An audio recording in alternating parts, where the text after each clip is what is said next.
Welcome to the first episode of Veil of the Lost, a Daggerheart RPG set in the Warcraft settings. I am not your GM. Nestor will be, but I wanted to give a good intro because we are all super excited. We've been planning this out for over a month or so.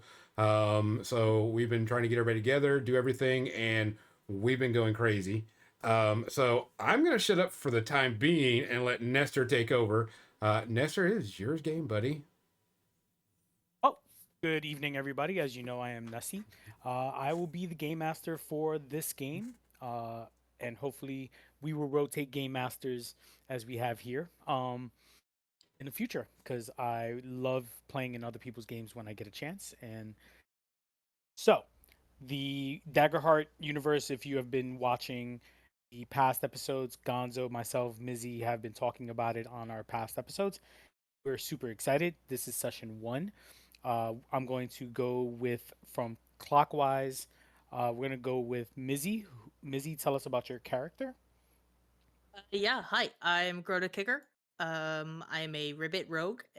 Um, I like to steal things and I like to go bloop a lot. Next up will be Ariel. Ariel, tell us about your character. Sure. My name is Sano Kira. I'm a wanderborn halfling druid and I heal people and occasionally sneeze a lot. So, So What is your allergy to? it's to pollen. Pollen, yes, just druid. na- Awesome. Just just want to point that out. flowers and stuff. Yes. Yeah, it's Yes. funny. And let's go back to Grota really quick. Grota, Oh, what are your names translate to? frog. Frog frog. Okay. We're starting out Yeah. great. Josh, if you guys don't know, Josh is my forever opponent in most games, and he is joining us. Josh, tell us you missed session zero because you were playing games, but what is your or who is your character? So my character is an orc named Archeon Senov, who loves to connect things with his two-handed hammer. Oh, just tap them, right? Just tap them Just with your tap hammer. them, yeah, and make Just sure a little tap. nobody. Just Yes, tap. Just tap. and make sure nobody hurts my buddies as a guardian, uh, subclass vengeance. Nice. And then Gonzo, who are you be playing today?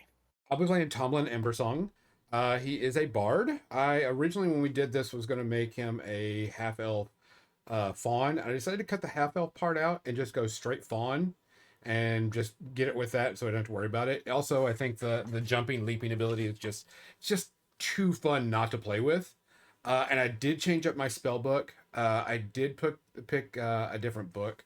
Went with the book Typhar, which really fits my character more than anything. Where I get to do wild flames for my hands. I can use a magic hand and then make a mist. So it just kind of fit more with my title and with what the bard is. I was like, okay, a magical hand. I can throw fire from my hand and mist to give us obscuring because since we have a rogue, I can make a mist and they can hide in it, so it makes it even worse. Ooh, fun. So you can do a Hadouken and you could jump like a hurricane kick. Yes. Okay, awesome. So I just Love it. decided, yeah, and I just decided to just go straight fawn, and just leave it at that. I mean, Nice. Awesome. So if you joined us for session zero, uh Mizzy, Ariel, and Gonzo created their characters. Uh, but since then, Josh has also created his character. Um, Josh, can you give us a quick background on Archeon and who or what he is and what is his reason for coming to Hawthorne Point? Okay, so Archeon is part of the Northern Tribes, or was formerly, and he's just been brought up to be an independent thinker. He used to follow his chieftain who had instructed him to be a little different than the other orcs.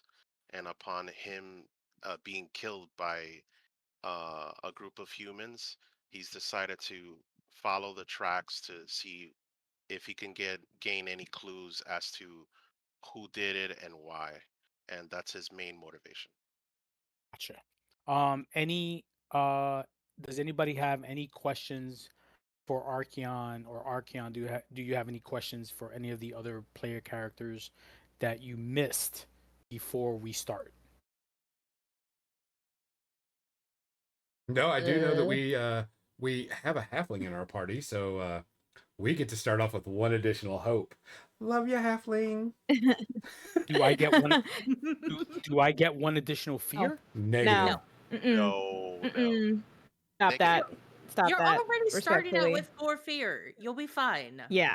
Yeah. But We I need want the more. hope, man. I need more fear.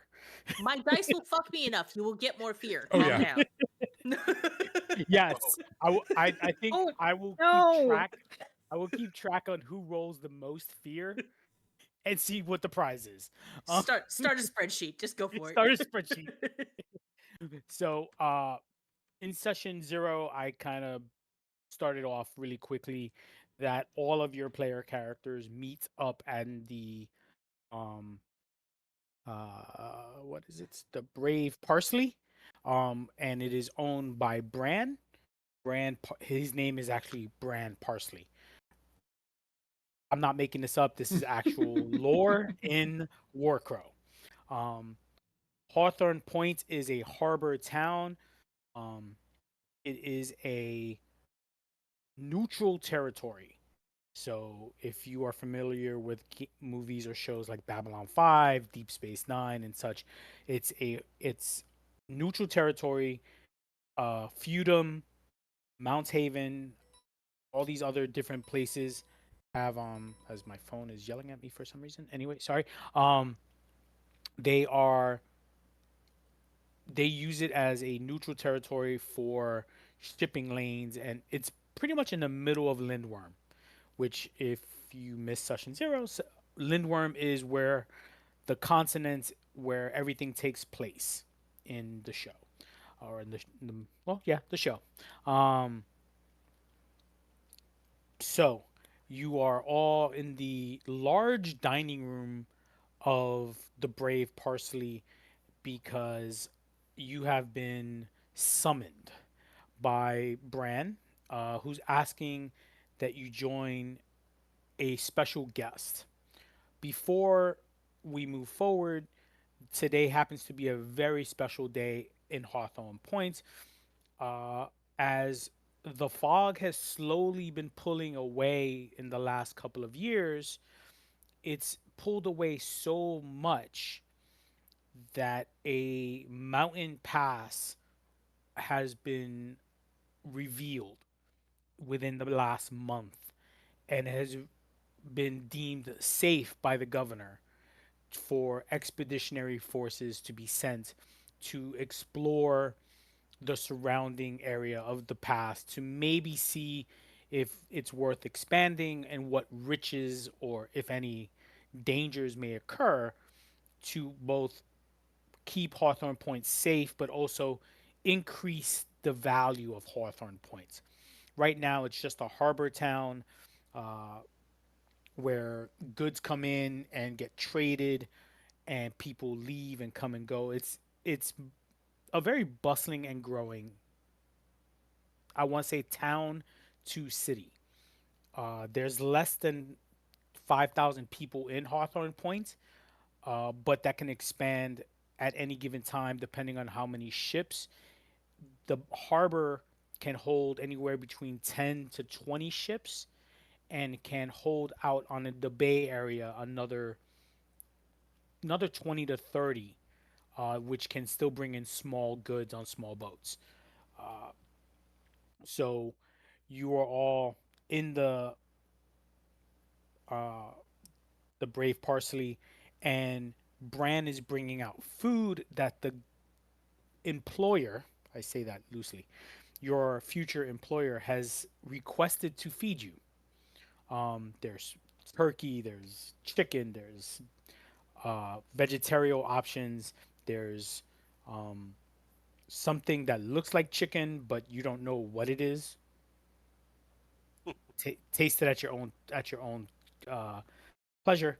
Um, there's different foods around, and Bran is sitting in the back, and he's just having his people move around, and they've set up special rooms for you. Um, for the time being, you might have your own place of stay if you want, but he has set up a room for the time being while you are guests at his house. He checks on you and he wonders if you have any questions or if there's anything he can get you guys. Yeah, what are we doing here? I mean, you've got something for us and you're feeding us, but I really, really need to know, what do you... He tells you he doesn't know himself. He was hired to get 4 people that he can trust or others have trusted that he trusts um to come together. You've been recommended by people in the town, per se.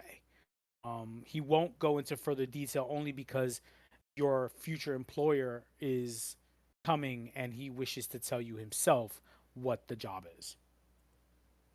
And this future employer is who?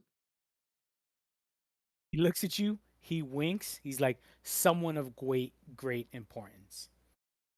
He's like, if you excuse me, I'll be right back. If you need anything, just one of the servers will help you out. And we're not fitting the bill, so whatever we want, we can get. He's like, whatever is available, whatever drinks. I kick my feet up right up on the table, and I'm like, this is what I'm talking. See, I told you, hanging with me will get you somewhere. I told you it'd pay off eventually. I smash my hand on the table and I say, I want that. I just see like a rack of lamb or something like that across the table. The servers kind of jolt, and like one of them, like the water goes up in the air, like splashes upward because you scare them. And they're like, of course, we will get you. We will get you. I'm gonna shoot my tongue out at the water that splashed up in front of it and like kind of scoop it up in my mouth. That's fun. I Again- tell all the servers, I am so sorry. They smile at you and give you like the warmest of looks, like it happens. I just And- cleaned up their mess preemptively. I don't see what the problem is. It's not something you Oh, see every use your day. tongue. That's gross. And the servers come around and they'll get your orders and clean up the messes you make, by the dripping leg of lamb that's, the juices just dripping all over the table. But it's probably a good half hour before the door opens and a large gentleman, actually, I say large, but then I look at Archeon, who's probably like 8 feet tall. Pretty big, actually. Yeah. Yeah. So like, a large human walks in black and gold armor, which you recognize as the armor of the Black Legion, who are a military group that belong to the Hegemony.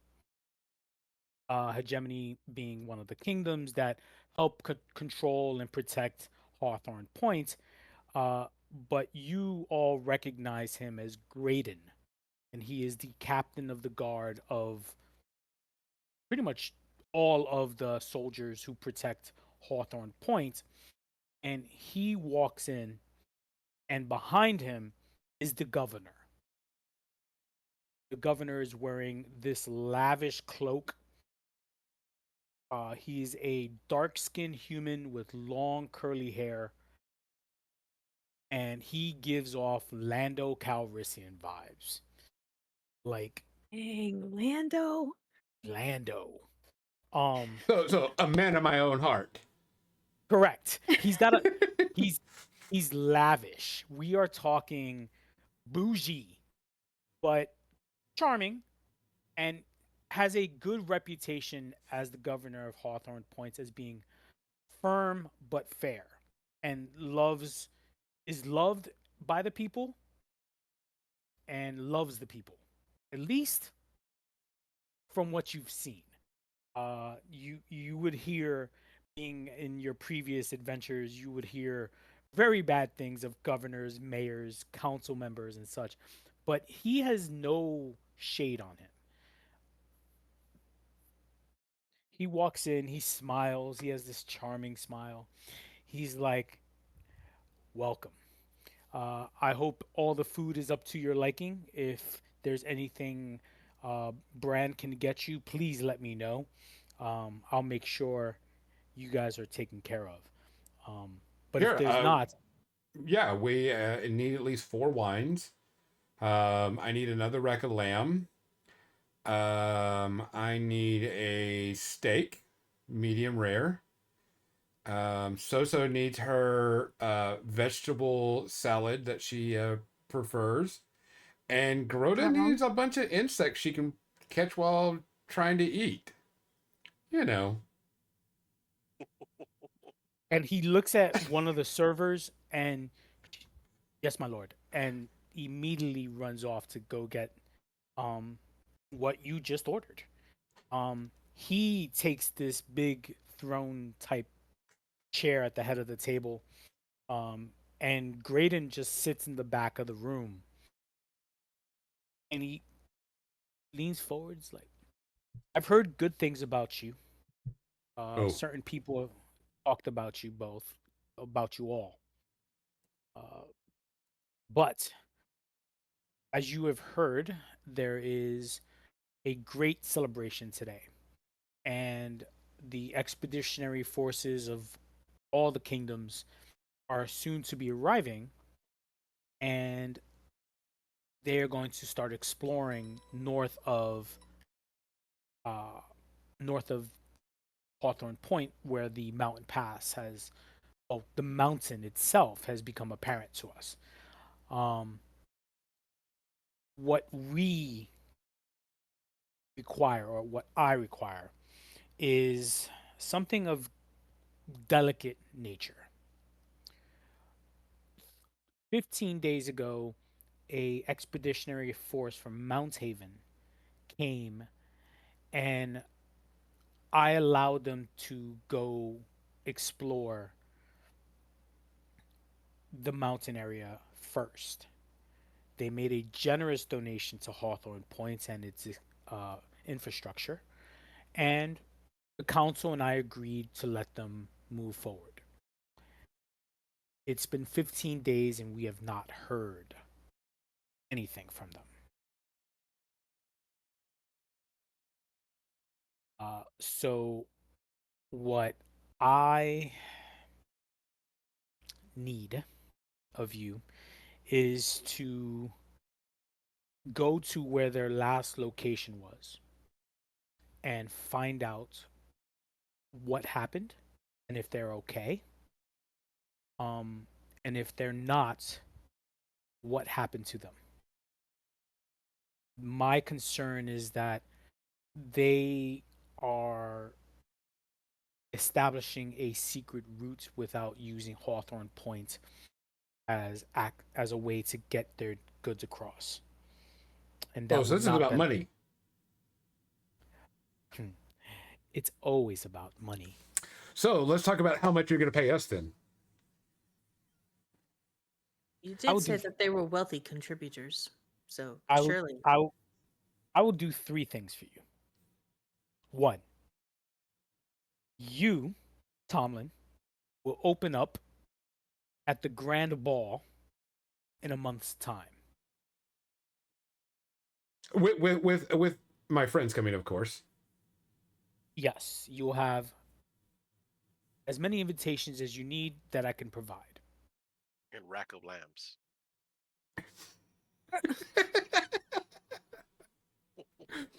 Okay, keep going. You got my interest a little bit, at least. For Ms. Cura, access to the medical college here to establish whatever future endeavors you need. Now you're speaking my language. Okay. As Sano cleans up was it Archon's mess? You're wiping it down. It's As still he's drooling. eating, I'm just like wiping it down. He's like drooling there. I'm like, okay, all right. Archeon, he looks at you and he's like, "Oh, damn, you're pretty big." I hear there's a name you're looking for. So Archeon looks at Graydon is the guy's name, the Black Legion guy. Correct. And so he looks behind him and kind of like squints at him and replies to the governor and says, I don't have a name, but I'm looking for someone. Maybe from the Black Legion. Graydon looks at you and he squints. He's like, "I might be able to help you in that endeavor." And he's got a deep, bassy voice. It would have been funny if I made him like Mike Tyson. But and he's so the governor's like, "And Grota, dear Grota, I also hear you're looking for some sort of pricey luxury items. I'm always at And the as market. and as a man of my taste, I might be interested in hiring you for future endeavors that will pay you as well. And you'd be my first choice in the next one that I have. So I'm offering each and every one of you a sort of continued employment for the town of Hawthorne Point.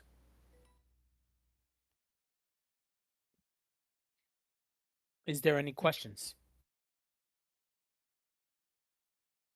Can you surprise with some food? Roughly about, few days journey to on this trip. I mean, because I know that Archeon's probably just going to take a rack of lamb and throw it in his backpack as we leave, but some of us would rather have, some good food, packaged properly. He looks at you, he's like, "That has already been arranged. Okay. You can stay the night." He hands you Tomlin a rolled up parchment, and he's like, "Take this to the quartermaster. Quartermaster will provide you with any transportation that he can provide, as well as food for 4 days journey. It's a day and a half to the location, a day and a half back, as well as if you need any tents or other camping equipment." The expeditionary force left with a large amount of equipment to stay. We're talking large tents and scientific equipment. So they were planning on staying there for at least 2 to 3 weeks before having to come back and refuel. The fact that I have not heard from them in a week and a half, especially when they were supposed to report back in 7 days, it's been almost two, over two since they've reported back any information, is quite worrying. And as you know, we can't have people disappear on us. It's bad for business. It's also bad for the town. So you'd be doing a great service to Hawthorne Point, and in turn, I will repay that service with continued employment in the town. And we have to leave when? Tomorrow? You can stay tonight, and you can leave tomorrow. All right. I look over at Sano and I'm like, "Hey, So, I'm going to need that potion to get rid of this hangover later tonight because I'm going to drink this place dry." She gives you the heaviest sigh. She's like, "All right, I'll make sure I got something for you." So Sano also has a question too.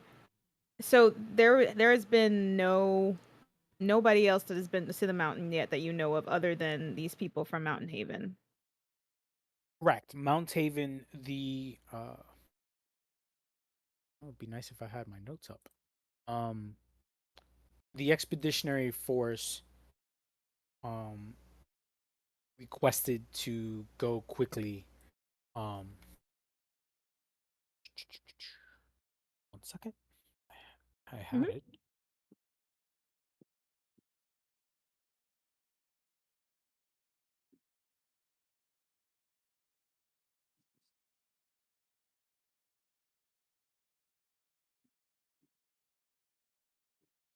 So Balinor, the lead archaeologist, his name is Balinor. Um, he's the chief geologist and mineralogist, and there is an ore that Mount Haven produces.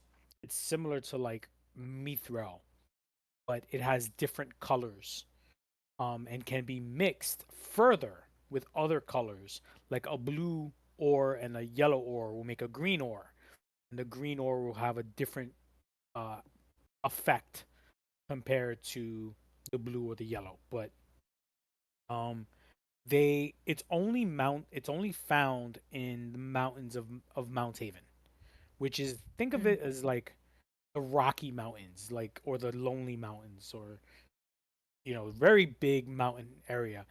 The fact that this mountain area was discovered just recently, it caused a big large excitement throughout not only Hawthorne Point, but other kingdoms wanted to stake their claim to it as quickly as possible. And Mount Haven happens to have a embassy. Actually, all of them have an embassy here. But for some reason, Mount Haven was able to get somebody here quicker. Um, they have technology. Also they also have the money. And while Mm. Feudum is a rich kingdom, Feudum is also dealing with the Og in general, like the protection of their continent. And hegemony are they're not really they are the scientific type, but they're very slow in getting started. While Mount Haven is like, I be damned, if it blows up, it blows up. I make a new one. Uh, so Mount Haven was able to get um, this expeditionary force by Balinor here first. Um, and he mentions Balinor and 9 more of his individual of his friend of the group came in with large, large, and he looks at you straight, large donations, and we're talking chestfuls of gold to Hawthorne Points, as well as promising other things. I won't get into what those other things are, but it definitely would help Hawthorne Points establish a better hold in the in the mariner journeys, as well as further exploration of this area. So it's kind of weird that they have not shown up when they were so excited. Now, I'm a businessman. I know what it's like when people get lost in their job and they may have lost track of time. But if word was to come out that the expeditionary force was lost or something bad happened to them, it would be bad for this town. And I'm hoping I can rely on your discretion. And he looks at you, Tomlin. I require no songs of this adventure. Okay. Mm. So Archeon, Discretion. Discretion. As he looks at the bard that sings. so I, Archeon I is put a like hand behind my back and cross my fingers. Archeon is kind of looking at this from like a military perspective, and he says, that initial expedition, was there anyone who had some sort of like strategy uh, when they went out? or they just went out without a plan. Like he's very fixated on people laying out plans and making sure they get it right. The mayor kind of becomes very stoic, and I offered Graydon's services in terms of protection. He flat out denied me any such request. I was not in a place of forcing it upon him. I mentioned the dangers of walking into a place that the fog had just recently touched. It's been over 30 days since that area had been cleared. Themselves that they were more than capable of protecting themselves. They did bring weapons, they did bring equipment that they swore would protect them. I'm not a man of science, as they call it. I am a man of business. I saw and believed them, and he had this look of very, very strenuous belief that he could take care of his people and they could take care of themselves. Nothing questioned. Graydon himself did not question it. He requested another chance. They secured their packs with them. They made sure their equipment was safe. They did have some explosives of some kind, but only for mining as needed. They did have their picks and all this mining equipment that I know nothing about. But they seemed more than capable of taking care of themselves. Archeon nods and continues to eat.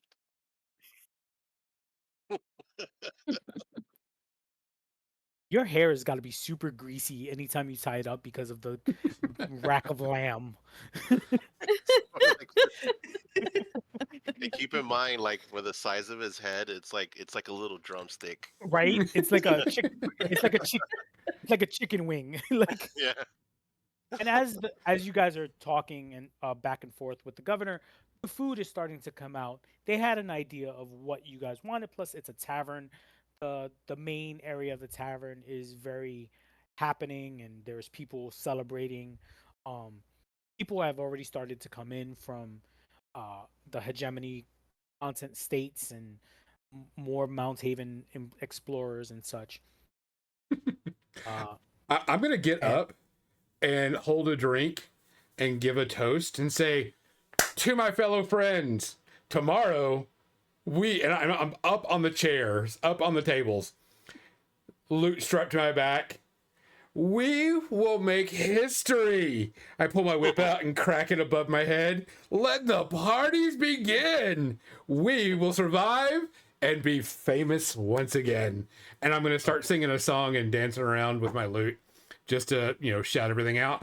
But I will use that as my rally die to give everybody a D6 for the session.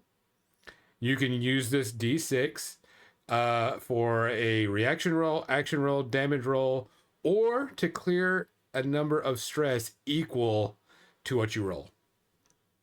If you don't use it, it goes away, and I just have to use it to get another session. So everybody gets it. So I'm going to go ahead and click that right now. I can see it. I can see you guys using it today. I mean, what? So I'm gonna dance and sing and drink like a fucking fish until So drags me off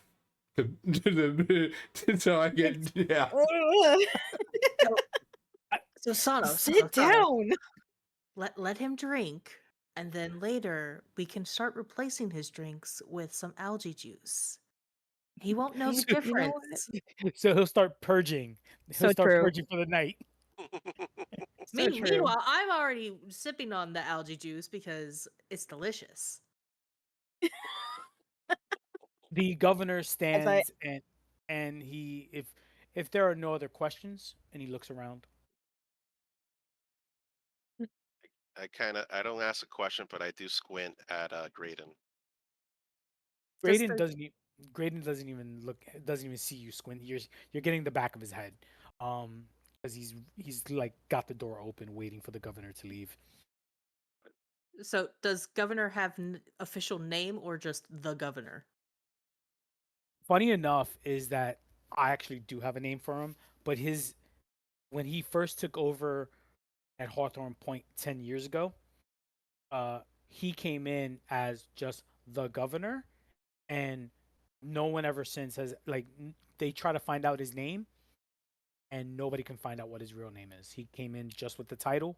He was the backstory on the governor, as you guys would know this, is he was a replacement for the previous governor who was tragically died in an accident. And he came in as he was a replacement sent by the hegemony, which is another kingdom. Yeah, it's more like a gathering of states. Um, and they sent him to be the new governor. And he came in with really good recommendation. The council knew of him from the hegemony. Graydon, after some time, replaced their previous captain of the guard and has been kind of his like right hand man, or like the marshal of Hawthorne Point. But no, he's just known as the governor. So, side quest for later. um. So, but before he goes, Grota would have the request to have the terms of employment and rewards of promises of future employment should this be successful be in writing, because pretty words are pretty, but writing is everything. But drinking is So- all we need right now. As I start dancing from table to table. As Just never He- focuses. Focus. the governor leans into you, he's like, I will have my secretary reach out to you before the end of the night. Deal? Very well. Good enough for So me. he winks at you. He has that nice, charming smile as he walks away, taking on that really lavish gold and blue cloak. It's gold with blue trimming, Gonzo, in case you want to know if for the future reference. I'll steal it later. Or send somebody to steal it later. And I couldn't imagine who you're referring to at all. none whatsoever. I can't take you he- guys anywhere. He walks out. Graydon nods and like closes the door, and you guys continue to party. Bran comes in and he confirms your orders. He's like, if there's anything else, but he hands you 4 separate keys to 4 separate rooms. He's like, courtesy of the governor. And if there's anything you need in the evening, there will be a servant outside of your doors, waiting on you if there's anything you need throughout the evening. But if there is not, enjoy the rest of your evening and enjoy. And he just kind of quietly steps outside.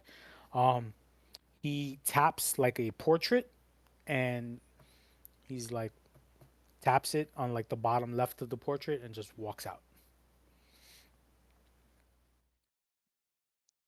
Go What to do go you find guys out wanna what do? that is.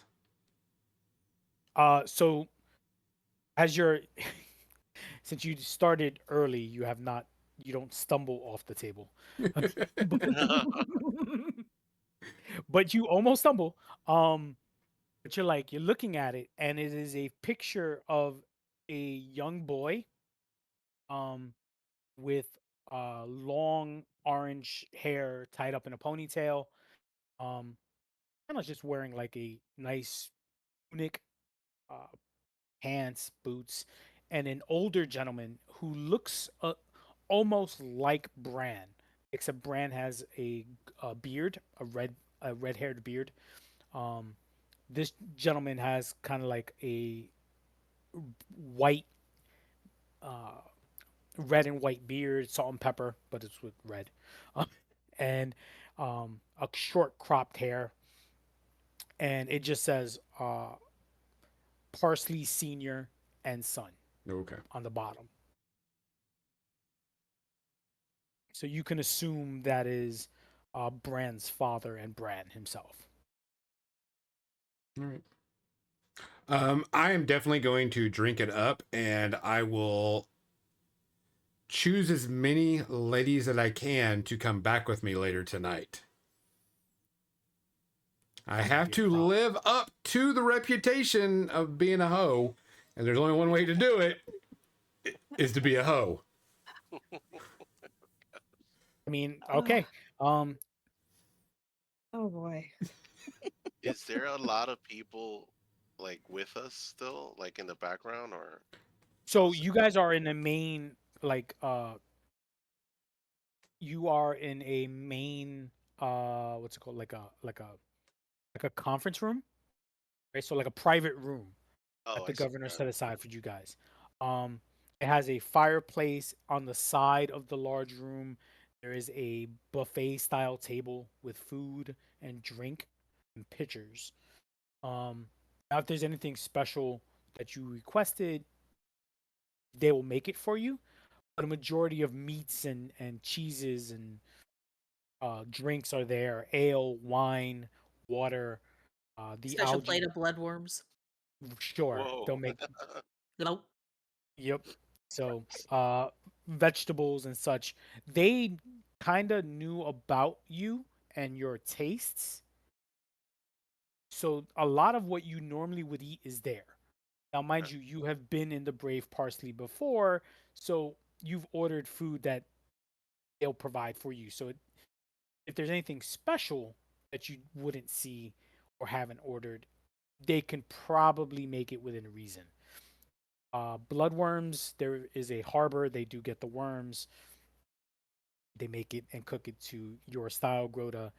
Sano, they know what you eat in terms of, potatoes, um, And mushrooms. and mushrooms and other vegetables. But as you know, you're a Taters. halfling, so you know, Taters. taters. But you Taters. also do eat meat, bacon, rabbit. Um, Mm-mm. Tano, do you you want to share some snails? know. Snails, I gave escar- that up a while ago. Thank you es- so much, Grota. You're so es- kind. More escargot, for me. escargot.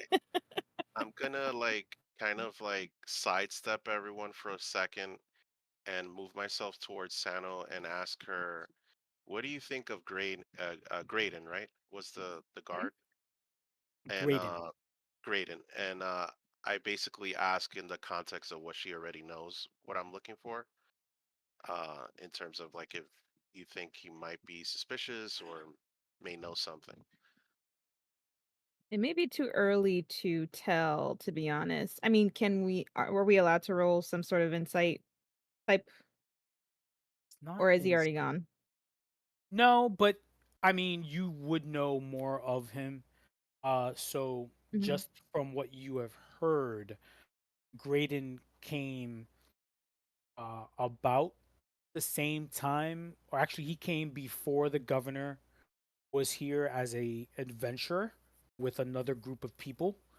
Um, and he established himself as a hero in Hawthorne Point at the time. And he grew to be of that level where the town depended on him so much. He was given a I'm looking for the word, but it's not like he was given a commission by Hegemony to be the warden of, or basically the marshal of, Hawthorne Point. So while he has Black Legion armor, he is not officially of Hegemony. He's not a mercenary either. He did not come to be sell his services. He was an adventurer. He was a hero, and he has well established himself as a hero in Hawthorne Point, and is loved by many, and is there are a lot of stories of him ha- uh, one on many, standing up against many villains, as they would call them. Uh, Hmm. he tracked down uh, things that were stolen is on the up and up Captain America. Like he's like the Mm. he's like the Captain America of Hawthorne Point. Uh he's an excellent swordsman. He is unmatched in his sword status. The fact that you didn't see him with a sword meant that he wasn't there to be a threat. Um he doesn't walk around town. It's like Wyatt Earp walking around without a pistol. Mm. Even though he was marshal, he could if he wanted to, doesn't need to. Um, he will de-escalate a situation before choosing violence. Um, and as I mentioned, he is known to be a hero. Understood. But he might be able to help you. There you go. I told him all of that. Mhm. Yeah, you guys have been in Hawthorne Point for a couple of months already. You've established yourselves as um, dependable in the workplace, but also to make uh, noise from time to time, Tomlin. Um, but also As he's on a table twerking. Zealand's floating on his magic hand. Uh, so who is it? Nope. So Archeon, you established yourself. You got word from Angsar, Angsar.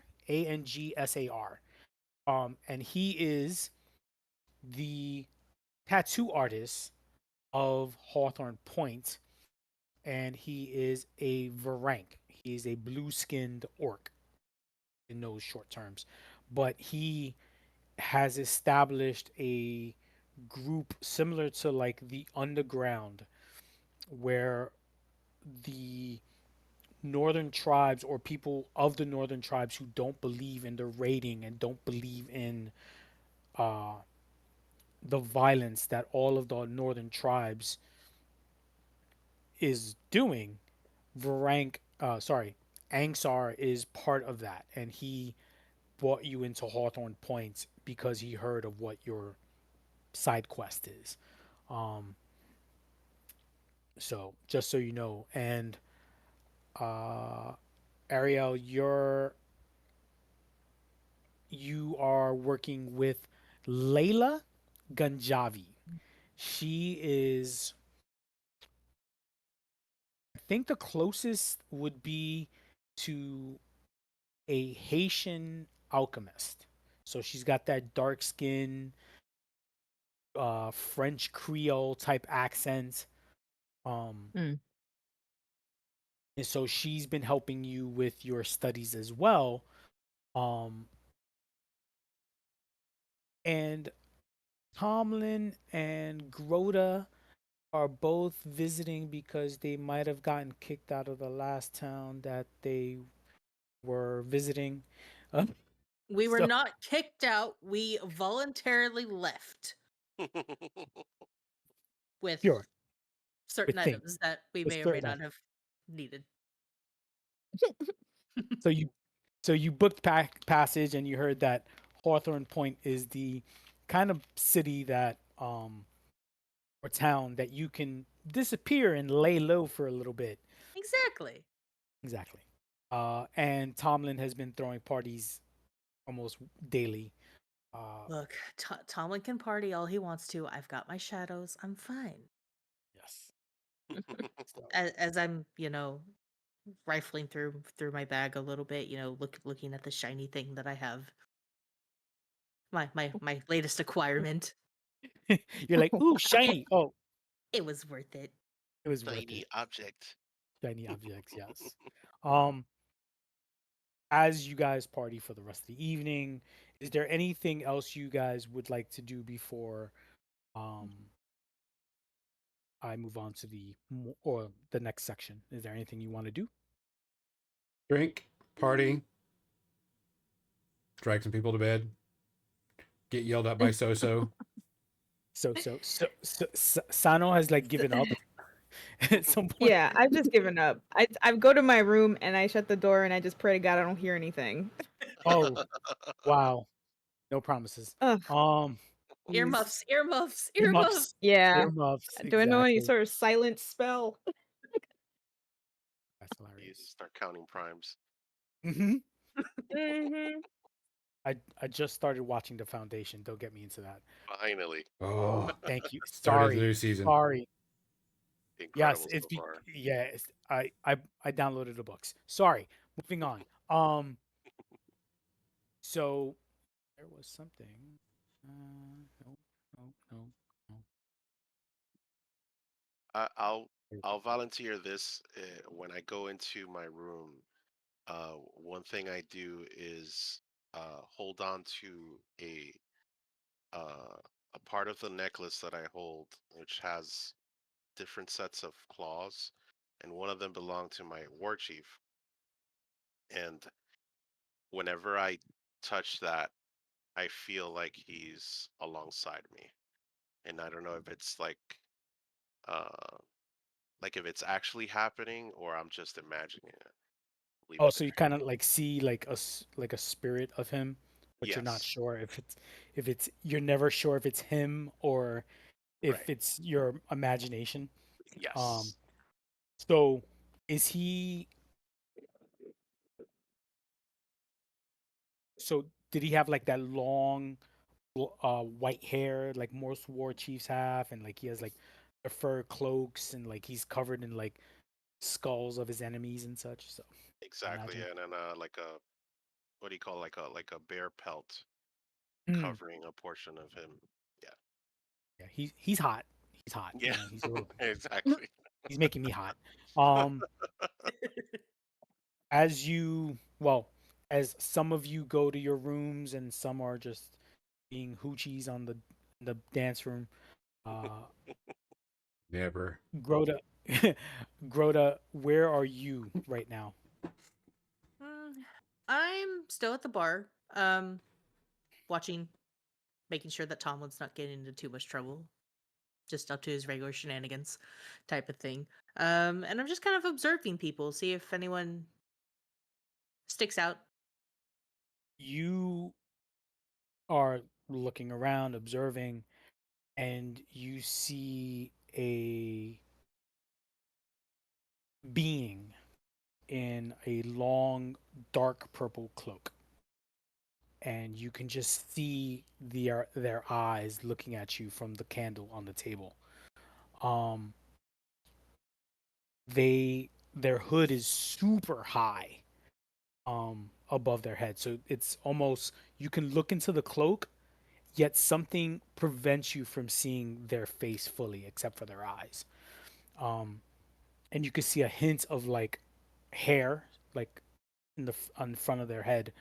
Um, the person stands up as you make eye contact and walks over to you very quietly, almost eerily quiet, as they perform that move of like Assassin's Creed. Like they'll just move by, like tap people on their shoulder and like move into the crowd as it gets more crowded and crowded. Um, and the person just sits next to you and hands you a large envelope with uh the governor's seal on it from the governor. All right then. Good to see he's good on his word.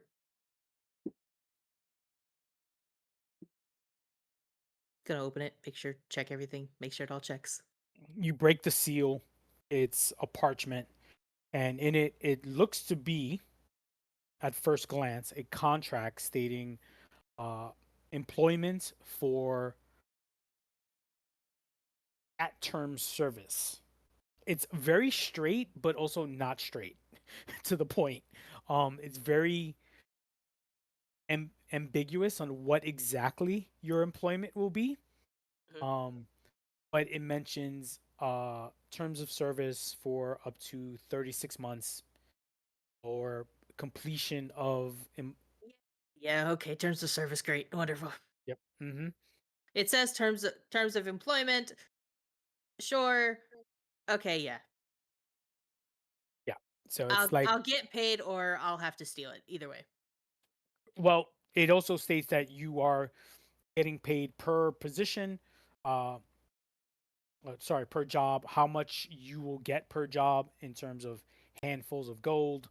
Um, and progressively it gets harder and harder. Sorry, more and more. Um, yeah, that tracks. Uh, All the so, risk, all the reward. oh, yes, It so it's like balances. 5 handfuls of 5 bags of gold, 7 bags of gold, 10 bags of gold. Wait, bags? Bags. No, each? You're over there partying. Go be Wait, a wait, Lucian. I heard. Because bags is more than handfuls. Yes, yes. Handfuls are really small. Handfuls like me, here's $1. You know, here's like Ar- $1 and change. It's bagfuls. So 7 bagfuls is like about 700 gold. Let's So go with how that. many ribs can I buy per sack? I think you can buy the farm. Okay. I So, think it's so. So yeah, 5, 7, 10. But these are he expects completion, and he's hired you for 36 months, so he will inform you of when these jobs come up, um and you can perform those jobs as necessary. So he's basically putting you on retainer. okay. So you're a free agent, you could do what you want, but these are the 3 jobs he's hiring you for when they come up. Okay. You can see Grota reading through it and reading like bags instead of handfuls, and like their eyes they have this special glint Yeah. in them lighting up. So they're dark irises, the or so they're black with like green. What? Yeah. Yeah. Anyway, so like the green just sparkles just a little bit brighter. And they're like, okay, okay. So, Fold it up, put it in my pocket. yep. And the person looks at you, everything to your liking. Satisfactory. With zero Okay. poker face. Right. And you kind of see like a smirk, and you can see the hints of like a red lipstick. But underneath the red lipstick or the red lips is kind of like a light purple or a plum skin. There's like a grin, and the person just turns around and walks out.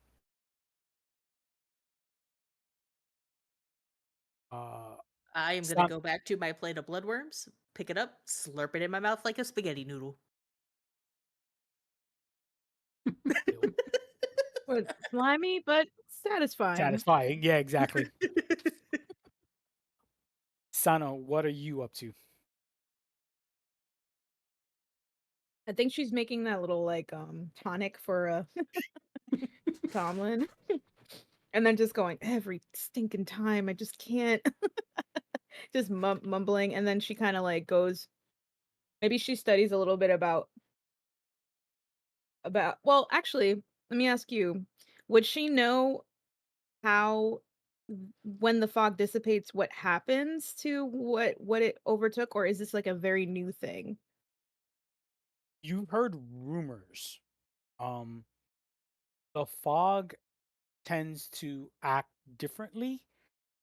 Uh, and it might stay in a location for years, and then when it comes, if it turns out or goes away, the entire land is changed. Other times, the land is not changed. It just depends. Um, you've heard that when the fog dissipated from this area, there was a road that was discovered, and when people follow the road, it actually took them to the mountain pass or the mountains itself. Um, but it stops at the edge of a fog. Like the road does continue further north, but the fog is covering any further north. It's kind of like playing a video game and you can't get past that one spot. it's ex- Mm, it's almost got you. it's almost exactly like that. Um, nobody really goes into the fog that wants to live. Yeah. People will try and investigate the fog. Who go and investigate the fog don't come back the same. Mm. So there's rumors that uh, the forest area, there's like a little forest area north of Hawthorne Point that is on the edge of the mountain that continues with the mountain. But again, the fog is covering north of the mountain as well as north of the road that is past the mountain as well. So Hmm. everything looks, I say looks fine. But there hasn't been a lot of exploring, and that's what these people are the new people are coming, and they want to see what's out there. They want to investigate what's in the forest north of what happened, what was the fog, and the mountains, and that's why it it's it's like a whole new world. It's like finding a new continent out of nowhere, even though it's existed that entire time. Okay.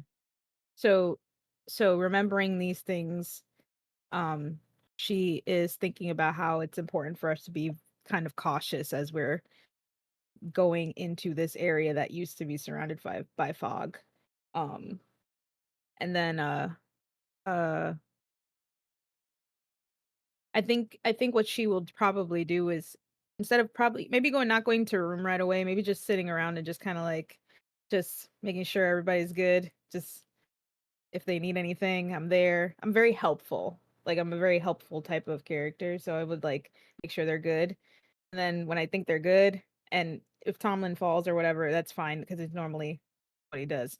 Falls off of things and whatever when he's drunk. I'll just leave the tonic with Grota, and I'm gonna go upstairs,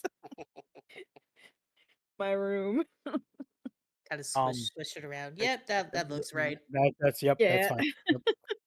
Yeah, as Tomlin goes into his version of the Green Dragon.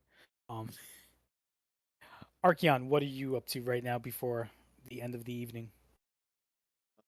Just taking my warhammer and just like, I know this is a sword, but I'm just kind of like polishing it and just Mm. thinking of the Black Legion.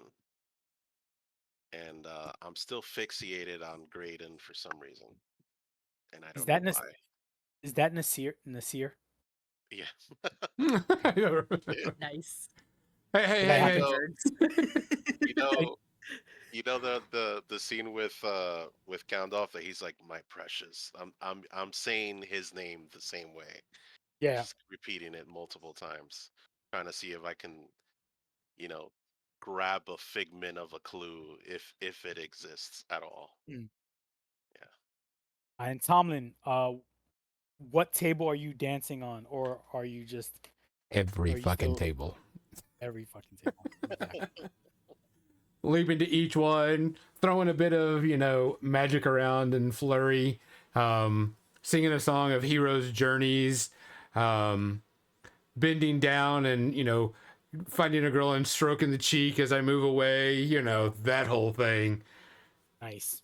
Spinning them out of their seat, coming back up, going around, just dancing, drinking, putting arms around guys and cheering, playing the lute.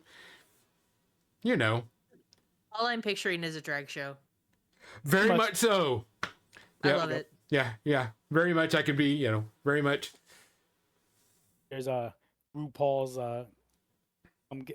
RuPaul's song is playing in the background. Uh,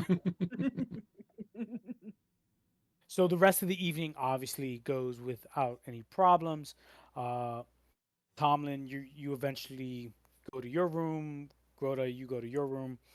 Sano, you stay in your room. You're like, nope, not getting involved in this one. Archeon, you fall asleep cuddling your Warhammer, petting it on top of the Warhammer, like, shh, it's okay. My best friend. Yep. We're gonna smash some skulls later. It's okay. Yeah. And a piece of rib just right next to it. You have a big plate on next, like on the next to the on top of the nightstand. It's Tuck it completely upstairs. filled with bone. Like, Tomlin wakes up, moves a boob out the way. Oh god. Takes turns over, lands on somebody else that was sleeping on the floor. The next morning, you hear the roosters. Yes, there are roosters. But they're big. They're very big. They're almost like dog size. Can I turn into one? I think so. Okay, just wondering. No, the chocobos you have to wait until like tier 2. Chocobos. Oh no, Josh didn't know. Chocobos are here because I love chocobos. Chocobos always make Because it. Like, chocobos. because I love chocobos. chocobos. Why not? Yeah, man. Exactly. No, nobody gets a black chocobo. Oh, God. Roosters of unusual size. Unusual size, Shadowthorn's yes. got it. Yeah. Yep, roosters of unusual size. They're like goat size. Let's put them that way. They're big. So when they crow, they crow loud. God, if there was a rooster that size in real life, I'd be very upset. I'd be terrified, actually. Yeah. Yo, what? Like a chicken that size? Imagine a swan that size. I hate swans. You know, now. raptor. Yeah, pretty much. The raptor. Yeah. Chickens are descendants of dinos. Dinos are rawr. Yeah, no. No. Anyway. No. Scary. So, as you guys prepare for in the morning, Bran has made breakfast for each of you. Tea, coffee, whatever normal drinks or unusual drinks you may request. He can try his best. He tends to run a very like when you guys wake up. There is a what's it called, a bowl of water and to wash your face and all that in your room. You don't know how these people got in, but they have gotten in and they have made all the luxuries that you require in the morning available to you. Bran has established himself as a man of, I don't want to say luxury, but comfort. So no one has ever complained. I had the worst time at the Parsley. It's always been like 5 stars. Highly recommend. 10 out of 10. He asks you guys for a Yelp review later. I'll walk in and I'm like, so tonic me. So I hold up my hand. So tonic me. Okay. I'm Ribs gonna are reach great. up, put it Yeah. in Tomlin's hand. If you'd pay attention here. Yeah.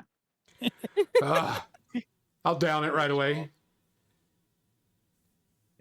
Mm-mm. There's- When are you gonna? No, come on. Like, when are we gonna get this? Do this easier. Get this done This better. is easy. You make a potion, I survive. Oh, I so think I'm Bacon. just enabling the problem yeah, right now. you're enabling. I think what you should do is you should get a port into You're his arm saving. and just start making an IV. Just start making an IV. Oh goodness. You're saving me. Mm-mm. You ever see those people where they like with the IV of like they hydrate after like a long period of drinking? Oh my like, gosh, yeah. It's bananas. that's gonna be you enabling Tomlin. I'm gonna have to put down some boundaries. You get so many.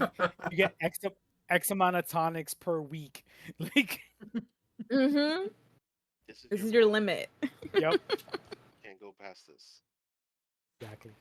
Um, as the morning moves forward, uh, w- you can either do you guys continue at the place, or do you go to the quartermaster, which happens to just be like, I guess, like the supermarket. Think of it like Walmart, like, or So, or so like a while we're warehouse. all like, while we're all like eating breakfast and whatnot, Grota is sitting there in their chair, trying to stay in their chair, but like you can see that their feet are like bouncing. Like, can we just go? Can we go? Can we go? Can we go? Can we go? Can we? Are you Yes, done I yet? grabbed some Chocolate, let's bacon. go. I grabbed some bacon and some Oh bread my and goodness. some sausage. All And right. I'm like, all right, let's go. All right, Oh. throw some carrots and taters and all that in my sack. And I'm going to leap out of Same. my chair and let's go. Let's I'm in go. the same wavelength, just like swinging the hammer and like testing targets. You're like, I can hit this one right. Yeah, Like he's in a batter circle, like swinging, like. like Oh, shadow boxing with the Mhm. hammer. that's okay. That's kind of scary. Just want to point that out. Shadow boxing with a hammer. Whoa. 7. How tall are you, Josh? About 8 feet tall. Yeah, so an 8-foot orc with a warhammer, almost like in a batter circle, just like doing warm ups, like It's practicing. definitely a scary sight for sure. No, it's completely fine. You'll be fine. You head over to the, I guess, kind of like a warehouse or a shop that is owned by and by the quartermaster, and the quartermaster uh take obviously, I'm sure you give him the document stating with the governor's seal, and he says he can either provide 4 horses, well, 2 horses and 2 ponies, because certain people are, My heart dropped when you said horse. I was like, oh no. no, no. So actually, Grota, how tall are you? Um, Question. I'm a little bit taller than Sano. But not horse height. You're like, No, no, no, no, you're no, still no. you're still pony. And actually, that is another good question. Tomlin, how tall is your character? Roughly 6 foot. Okay, all right. Yeah. So, he's Yeah, like, yeah. well, We've got super high, average, adult male, and then it's like a step. Goes. Ding, ding, ding, ding, ding. We're Yeah. the Soul Bars. exactly. Yay. Staircase party. So he looks at, he's like, well, I can provide. He's like, well, okay, all right, I can provide. I'll get 2 ponies and a horse. And then he looks up and he just sees Archeon's chest. He's like, yeah, I got something for you. Um, he's like, anybody here allergic to dogs? No. Mm. Mm. So Yeah, knows exactly what you're thinking. so Big dog. If it's what I'm thinking, Sano is like really excited.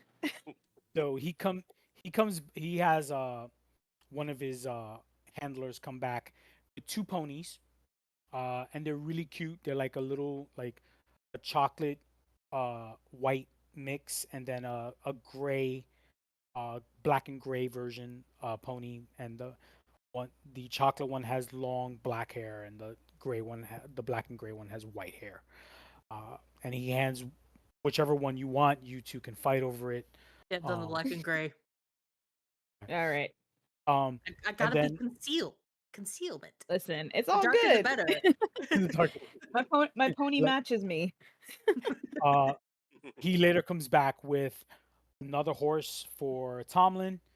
It's just a standard like a tan horse with blonde hair, very Applejack like. If you watch My Little Pony, that's kind of my anyway.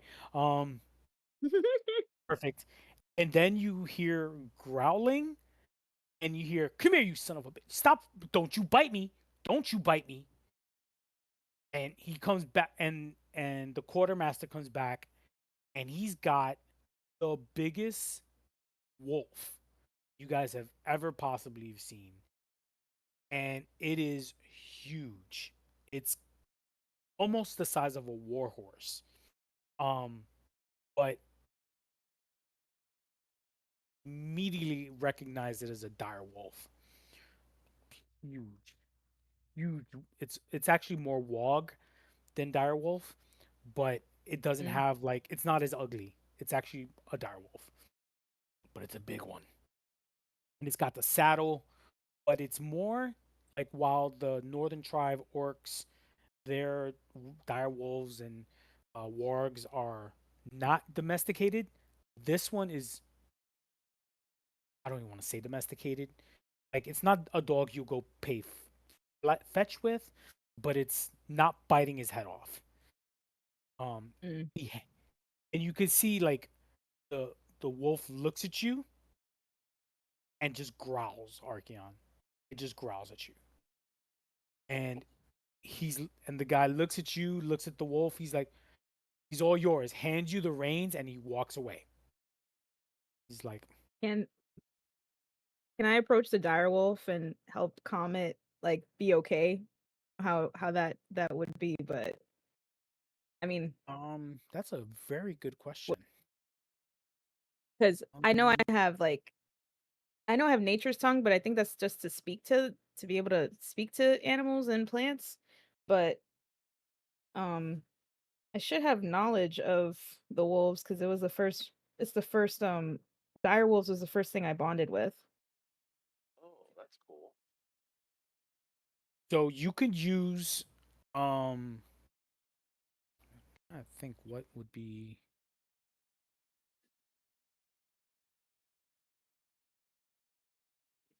Give me something you want to try. Um hmm. This is a good question. What 'Cause are you trying when to I'm do? thinking D&D animal handling or something like that, but Well, I'm not sure you like have to that comment ability. to Don't you have the yeah, I do. nature's? Nature's tongue, Yeah. which I can talk to it and understand it. That Okay, makes should I sense. just do that? Or Okay.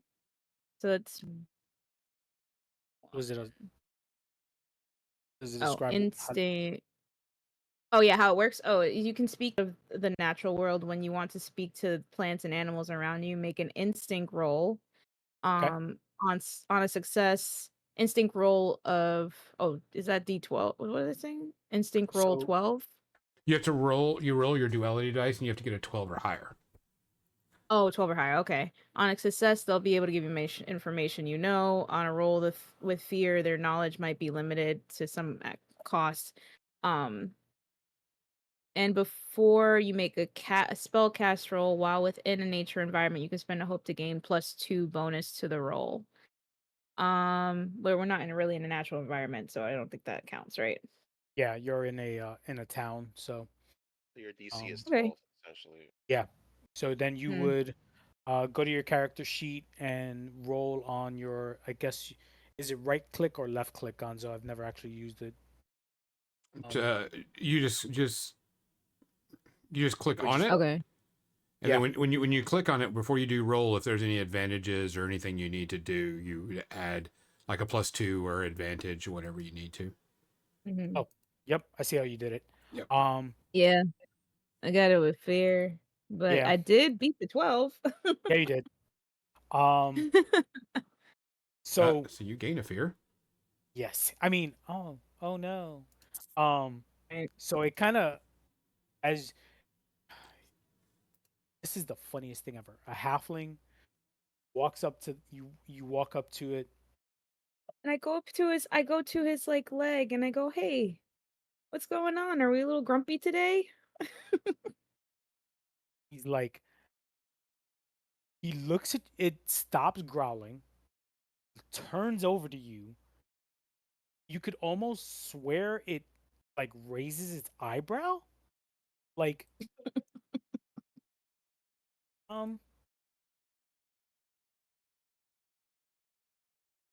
it looks at Archeon, looks at you, and it it just it doesn't know what to make of you. And Oh. he's like, are you talking to me? Yeah, I could do that. Listen, Archeon, he looks scary, he looks intimidating, but he really is nice. A nice orc. He's a nice orc. He smells like sheep. He likes his lamb, I but just don't got that. eat him.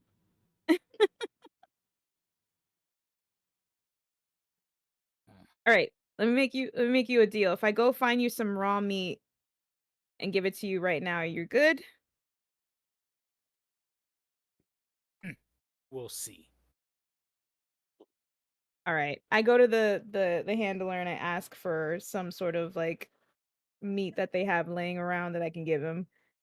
Archeon, the dire wolf is sniffing you hard. He's So like, I I do have a rack of lamb in my Oh, pack, okay. That's true. and I Mhm. and I hand it over to the direwolf. he you could hear the wolf Ariel like, we're good. I say, don't worry. I think we're good. And he's like gnawing on it on the floor. There's dirt on the meat. He doesn't care. He's all in. Um Mm. I give him a little and scritch. And then I go to my pony. the pony looks at you like, can you listen to me too? Oh, can I? Yeah. Okay. Yeah. It's still active. Oh, it's still And active. Okay. Yeah, of um course. I can hear you. he's, he's like, you're not gonna feed me to the wolf, are you? Oh no, no. You're a nice pony. You stay away from the wolf. It's okay. Okay. And not the green skin? The green skin's Mm-mm, scary too. mm-mm. No, don't worry about it. Okay. I And gotcha. and and the horny guy looks, he smells funny. He smells like It's so the sm- the horny guy, no. He smells mm, like bad decisions. yeah, you're gonna have to get used to that. Um After some time, the quartermaster comes back with um your, I guess, gear per se. It's large duffel bags of stuff, and we're talking like tents, bedrolls, torches, 50 foot of soft rope, um, uh, provisions, water jugs, and it's kind of spread out. While the ponies are small, they are strong, so they can still take a lot of equipment.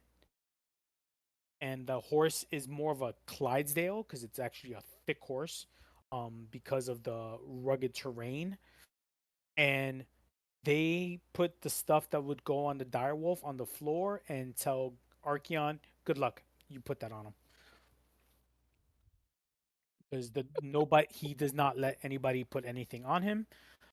He is just very finicky, and like anytime somebody tries to put like a saddle on him, uh, he does not like it. But he'll let he'll he'll let you do it, but he's gonna be a pain in the ass. So Archeon, I would say Archeon, and you can correct me on this. The Archeon is used to riding direwolves without saddles, as the northern tribes do. That is correct. You have no problems with that. That's why the dire wolf hates it.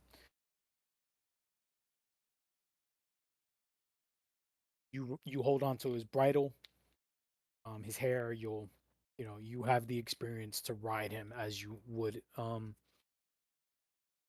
But he is. You know that this dire wolf is still growing.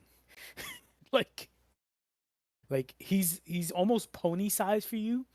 But you're okay with that because they get to be big boys and Oh yeah, can, they get you know, huge. they wear armor and they can get very that this you know this type and it's like a very gray and white type of dire wolf. Uh, you gather your equipment, you get ready. Is there anything you want to do before you leave town? Nope. No, No, I think I'm good. I'll make Um, a mental note that when we come back, I may speak to Ag Axnar, Angsnar, the tattoo artist. Angsnar, yeah, Yeah, Angsar. Yes, and that's fine. He's there. He's open for business, and he says whenever you want your tattoo, he'll be glad to give it to you. very good. A lot of sailors get their tattoos there for some reason. It's not like As just one some does. as one does. Um, but he tends to also be uh he's a good form of information. He will have um his ear to the street, and he'll know what's coming and what's going, which is how he told you about this job. Um, cool. We will, Gonzo. I think it's a good time we could take a quick 10-minute break, and then for bathroom break, and then we'll come back, and you guys will do the traveling montage. All right. We'll be right back, folks.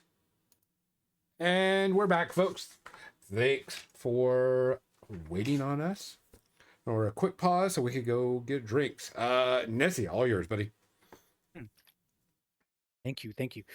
So, uh, we'll do the whole music video of you guys traveling. Uh, I will much be of the music video as I am standing on my horse, strumming along and spinning in my saddle, strumming along. Look at Soso, see if Soso's allergies are starting to act up or anything, because we are in the wilderness now. She takes out a kind of like scarf type of cloth and just throws it around her nose. Just like all you see is her eyes and she's like just the sniffling. a druid who's allergic to pollen. This is gotta be a This new is one. fine. This is This is fine. It'll be fine. fine. This is It'll be fine. It'll be Unheard this of. is fine. completely. This is all Um, good. Just let me know when you sneeze. That's all I need to know is when you're that's sneezing. she's got like I have something planned for it.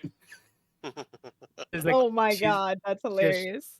there's travel handkerchiefs like every other Yep. halfling does. Like she travel different Mhm. handkerchiefs and um the wolf is the wolf is fine, Josh. It accepts you, but you know as well as anyone that it is a tenuous agreement.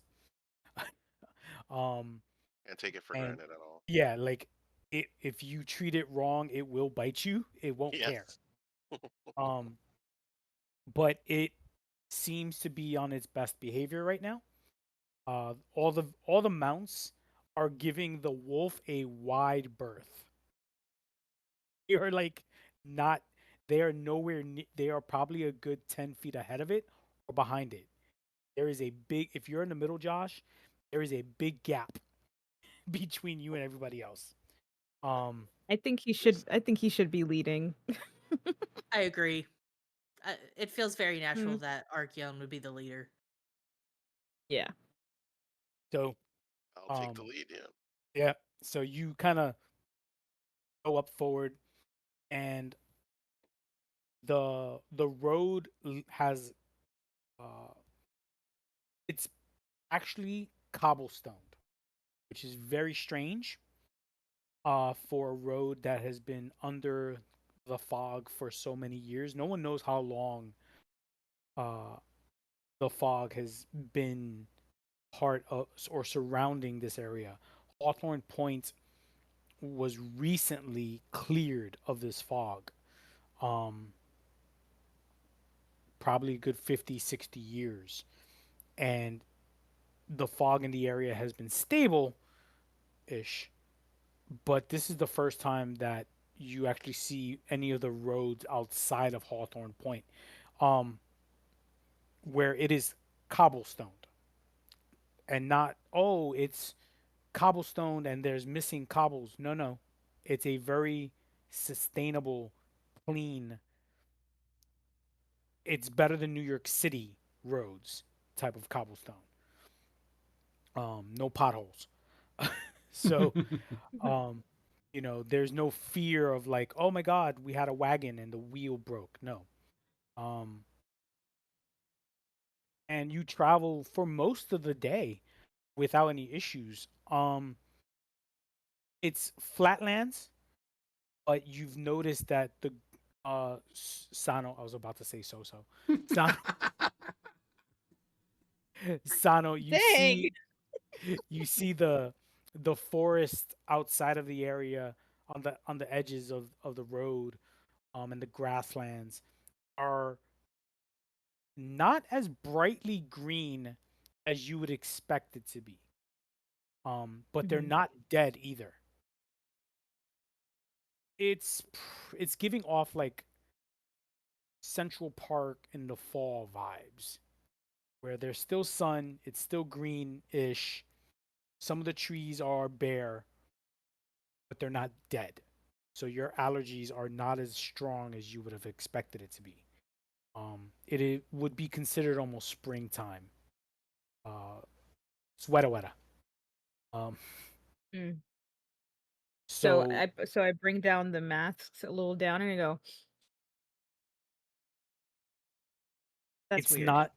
not as clean as you Mhm. would have expected the air to be. It's not polluted, where it's got like that dirty, rusty smell as you've Mhm. traveled in other towns to smell, um, due to smoke and people and dirty water and other areas. Like it doesn't have that smell, but it's not pure forest smell either, where you smell the morning dew or you smell with the water, and it's not it's very uncomfortable.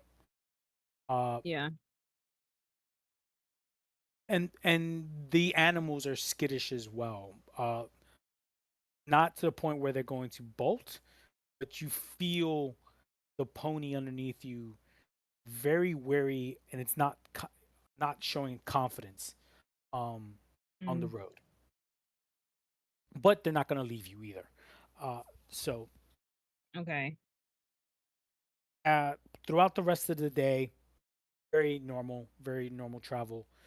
Um, you get to a hilltop, and you can see, but when you reach the zenith of the hill, you can actually start seeing more of the mountains. You could see them from Hawthorne Point, but not as clearly because uh, the trees and whatnot blocking a clear view of it. But when you reach the zenith, you actually see the mountains and the red fog actually covering most of the top of the mountain and just covering the lower half as well. But you do see the road lead off, and you see a cottage, or a farm not too far off from uh, the hilltop you're in, and there's a plain farm. Nothing seems to be growing there, but there's a farm. Uh, what do you guys wish to do? You wish to stop at the farm or move forward? We only have like what 4 days they said that we really need to get this done. Correct. So it's a day and a half of a day and a half to and a day and a half back. He actually gave you like a day extra just in case you needed to stop or anything happened. Um, but you don't have a time limit to come back. He gave you enough food for 4 days. I'm motivated by money. I say let's get this going and Mhm. keep moving. Okay. Uh, as you, uh, Josh, anybody else have to chime in? No, I'm good with that. I think Sano is vocal about being a little bit uneasy right now. It's feeling a little off. make a mental note of like the area that we've traversed, so that we know how to escape if we need to. Moving forward, you guys get to the uh, to. It's almost going to be nighttime. Do you want to keep traveling past night? Um, Mind you, food is of an essence, but it's not mandatory. You just might suffer some weakness in the knees later. Just saying.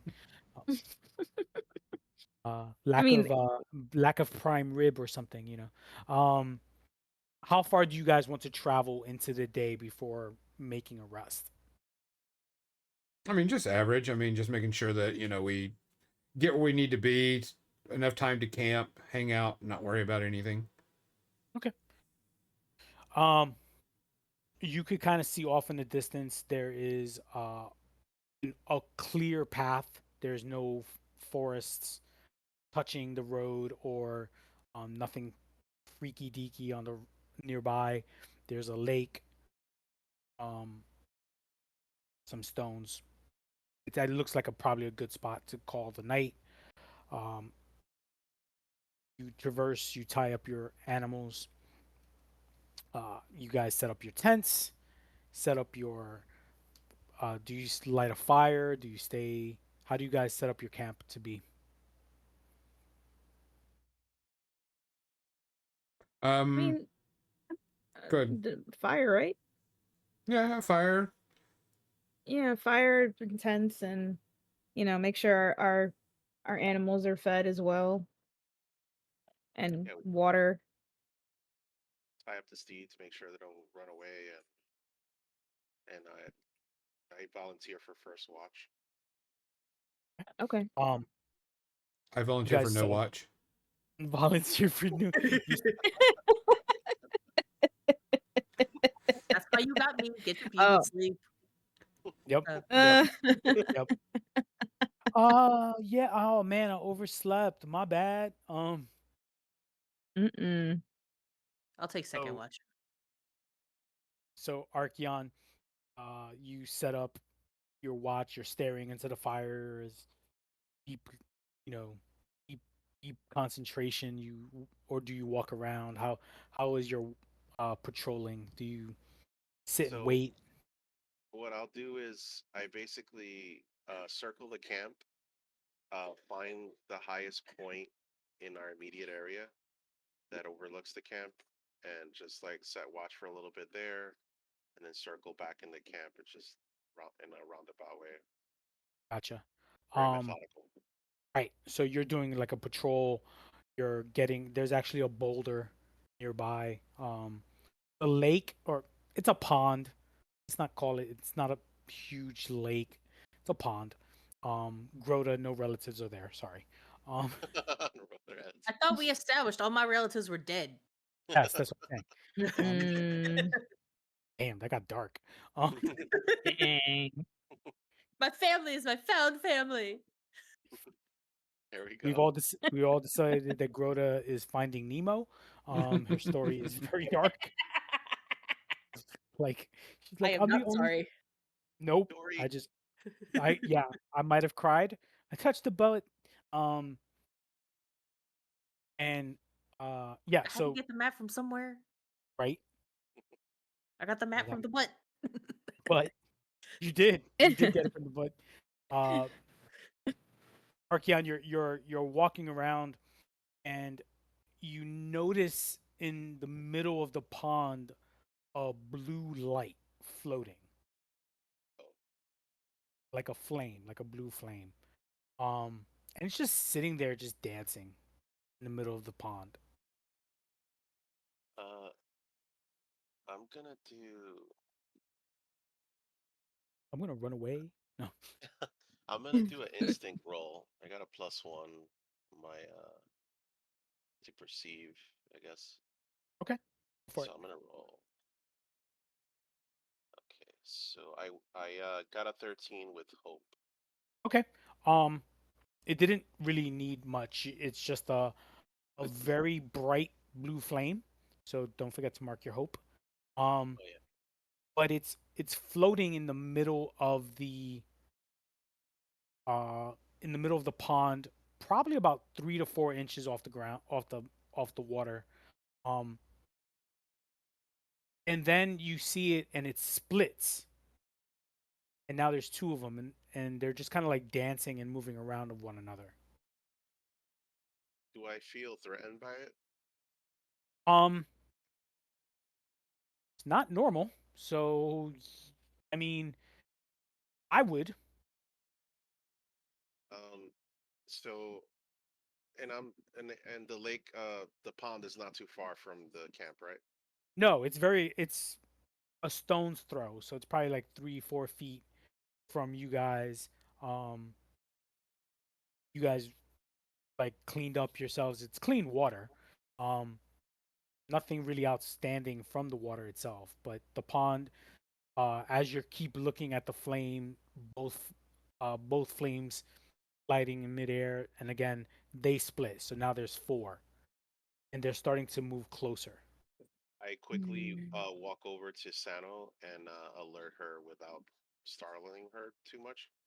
Uh, and I also ready my weapon just in case. You're an 8 foot tall orc, and you're knocking on someone's Yeah. tent. Sure, Bigfoot. Let's not scare nobody away. Leave my friend alone. Ugh. I Like, let her yeah. know what I saw, and I definitely relate that it seems like a threat of some kind, but I'm not Oh, entirely okay. sure what it is. So I see it. Um, would I have any understanding of what it is, or is just like very foreign type of? Did I have ever seen that before? No, and you've never heard of Okay. anything like that before as well. Um, Okay. and they split again, and so now there's eight, and they go into the water.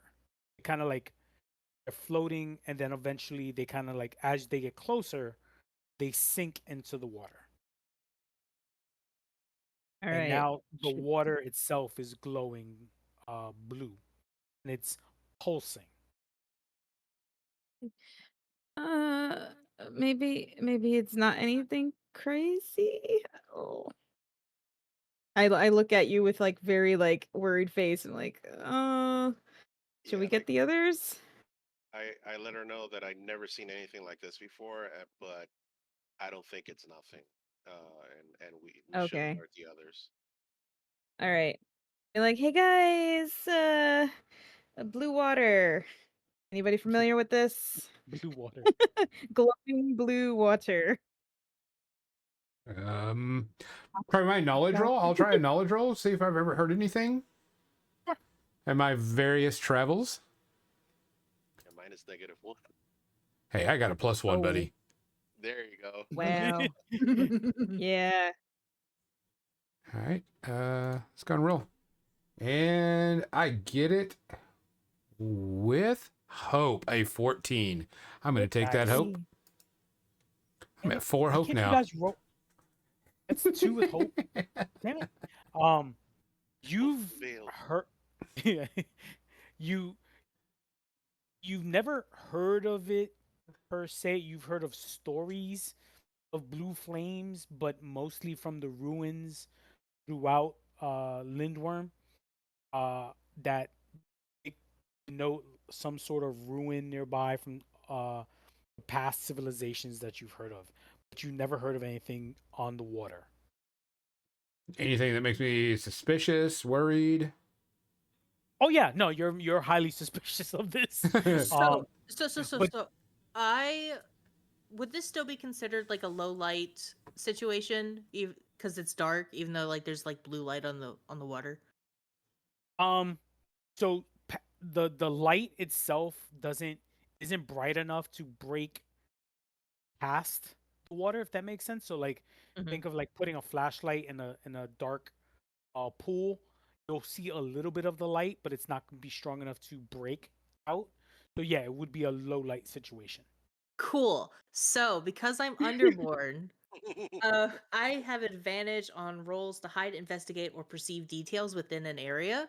So I would like to perceive what I can, figure out about this low light situation. Go for it. Cool.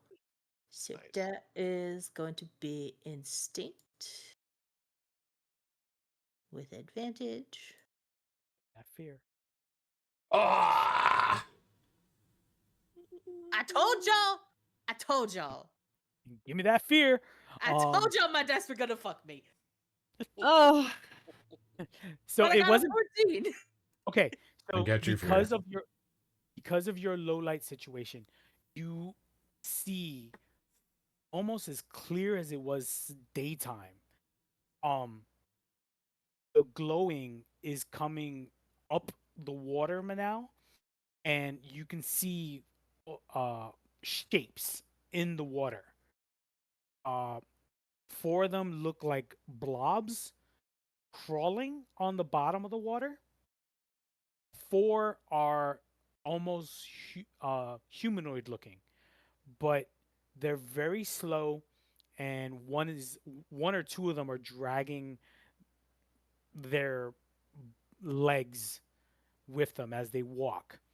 And as I tell you this, they start breaking the top of the water, and it's a skeletal form with very tattered armor, uh, crawling up or dragging its leg up, or its body up the shore of the pond.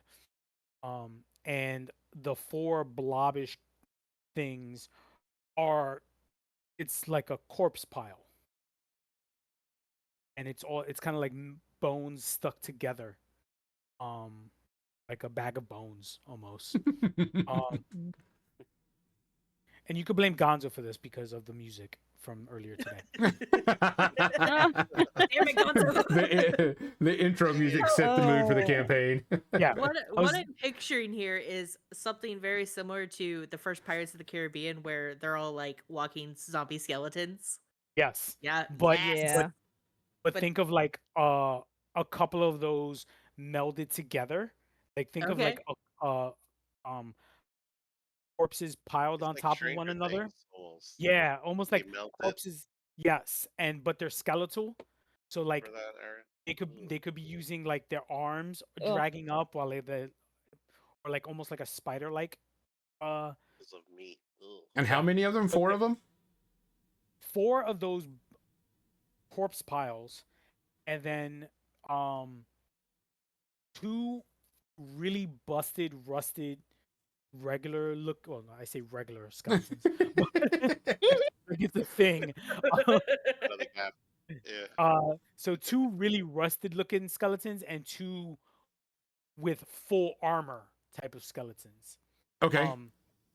And as Rhoda, you're like looking at that, an arrow just whizzes by you from the out as it pops out of the water, and it just flies past you. Duck. Oh, And you can All see people like, duck. and you can see another skeleton coming out with like one of those cone helmets with like the feather, and it's got a bow and arrows holding, and it's like reaching to like launch another one. So we're gonna who wants to take the first spotlight? Ooh, ooh, ooh, ooh. I need question. I have questions though first. Okay, so are they Okay. out of the pond? So they're not fully out of the pond. They are, well, so it's kind of hard to say. So the ones that are standing upright, they are up to their waist. Okay, but they're not like underwater. No. That's Okay. how you were able to see what they are. Okay. The corpse pile, they are further ahead. They're probably like 5 or 10 feet Okay. from the ones with the armor. All right. And So how we'll say- close are they to us? They are about 10 feet. Okay, so close range, no problem. All right. Yep. If no one cares that I steal the spotlight for a minute, how many are right next to each other within close range? All of them? So of the skeleton corpse pile, I will say all of them are close to one another. And then of the warriors, we'll call those skeleton warriors, they're clumped up to a space 2. Okay. So there's about they're Are- about close range. Are we all within like close range or within semi close range? Get I would them say in a so. group as much as you possibly That's what I'm asking can. because I'm about to go Archeon. I have 4 hope. Let's tag team this bitch, and I want to go with it. So, I am your field. Yep. all right. So this is what I'm thinking. I'm gonna Caprine leap off of you, flip around, drop down in front of the 2 that are right down the blobs, and I will launch into a wild flame, hit them with the spell, and then you. After that, while I'm doing that, you're going to leap over me with your warg into the water and strike the other 2 behind them, going with it. Why not? So it'd be 2 separate rolls. One for me on this one. You get to roll with that one. Actually, we can't do that because it's 2 different groups. Okay, don't worry about it. Don't worry about it. I'm just going to... I'll take on the 2 in the front. Okay. So I'm going to Caprine leap over. So I can get within close range. I am going to use my Book of Tyr and use Wild Flame and do a spell casting roll against up to... I can do up to 3, but there's only 2 there, correct? Of the warriors or the corpse pile? The corpse piles. Corpse pile, they're close enough. They're 4 in range. Yeah. Oh. Like literally, so you can get 3. All right, I'm gonna get 3. Would anybody like to give me some encouraging words, as in give me a hope, so I can add an advantage roll to this? I'll do it. Oh, you got it. I'll give you a hope. Okay. I will add that What are advantage. your encouraging words? Yes, you got to give me some encouraging Yeah. words. Come on, you got to role play it. Use your words. Clump them up as like that boulder behind us. Lump them up. All right, here we go. First roll of combat. Wild Flame. Roll. I rolled it with fear though, but I did hit a 25. Jesus Christ! Whoa. You hit anything. That tracks. Jeez. I want to point out their difficulty was an 8. Chill. All right, so every single Jeez, Tomlin, save it for the big bad guys. walk in, just go blast out with the fire. They take a point of stress no matter what. Everyone, the 3, and they take 2d6 points of damage. But it will be yours after this. So the 2d6, no bonus on top of that. Take 7 points each. 7 points each. So you literally describe how that attack comes out for you. All right, so I come in, I Caprine leap in, over, jumping in, land in, look at him and going, this is it, bitches, and just let loose the fire, erupt it all over, let it wash over the bodies, crinkle into the skin, go through all the crevices, and then just look back and go, oh shit, as I rolled with fear. So you ignite them all, and the one that was left over was so close and was so close that it also caught into flames, and you just wiped out that entire front line. Because they're minions, they're supposed to die. Yeah. It's minion 4. So if defeated and take any damage, for every 4 damage a PC deals to it, an additional minion is destroyed. So you did 4. So you just literally wiped them Wow. out. Yes. And then I when I spin it up and I roast the flame in the air and go, whoa! I look at Grota and I go, he's always showing off. Yes. We wouldn't want him any other way. We'd think something is wrong. Yeah, that's true. You're right. Facts. Just back there like, okay. Yeah, this tracks. I'll take on the 2 armored warrior. Actually, it's his turn. I rolled with fear. He gets to the go. Fear, Oh, it's your turn. I get, yeah, you I get to interrupt. go. right. So please mark down a fear for me. Got it. You're up to take fear on the 7. day. And then Excuse- I will use one right now to one of them. You're like, yeah, baby, and one just is standing over you, and you just see it coming down with its sword against you, Tomlin. So, let's see. Oh, whoop-de-doo! I'm attack 0. Yeah. What is your what is your difficulty? Evasion is 11. Thank you. And that pretty is high. not an 11. Um, I parried away. as it. Yep. And who wants to take the next action? So I'll take on the two skeletal warriors, the Okay. armor guys, and I'm going to use my hammer. So stand by. I know you've been waiting for that. Hammer time. So I'm going to roll. So I get a 15 With hope. With hope. Yay! Nice. So you smash it. Tell me, how do you do the attack? Overhanded, underhanded, the So side. I'm basically swinging from below and using the full force to swing upwards. Oh, damn. How much damage did you get out of that? Yeah, go for Oh, yeah. roll for damage. So I am going to and 10 damage. Jeez. And Oh, what I'm nice. gonna do is spend a hope to use my tusks on the same target because I successfully. This is just the orc thing, and I'm gonna roll the d6 additional damage. Nice. You don't spend a stress or anything for that? I have to spend a hope, Ah. But he rolled with hope. so I have to successfully connect the melee attack, and then spend a hope to gore the target with the tusks.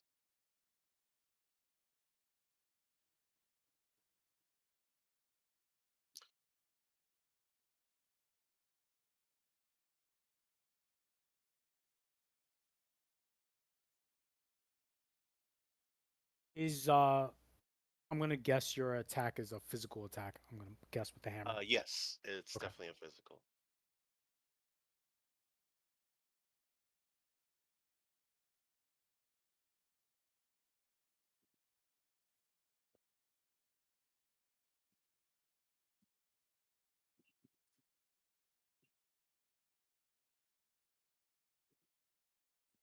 I feel like there should be battle music in the background. Right? So I'm like, I'm having my own battle music in my head.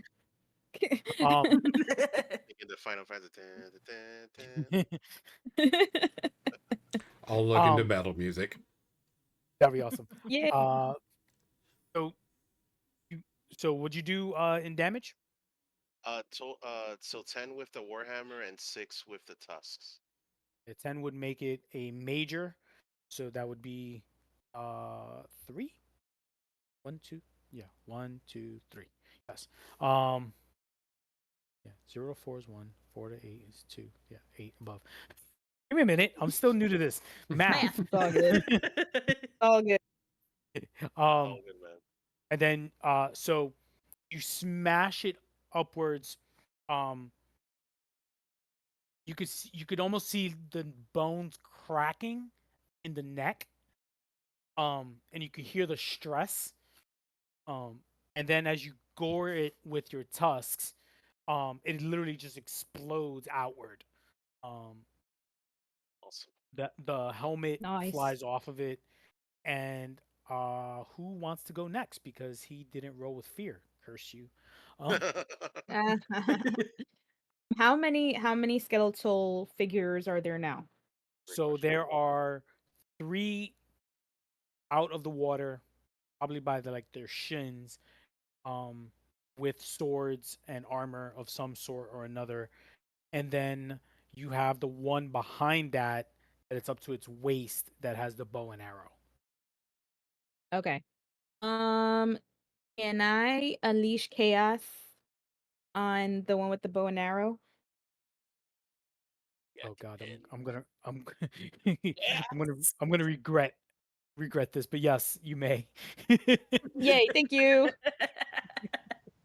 So I cast roll far range. Yep. Okay. Yeah, see. it's definitely under far range. Oh, are we a little lagging? Okay.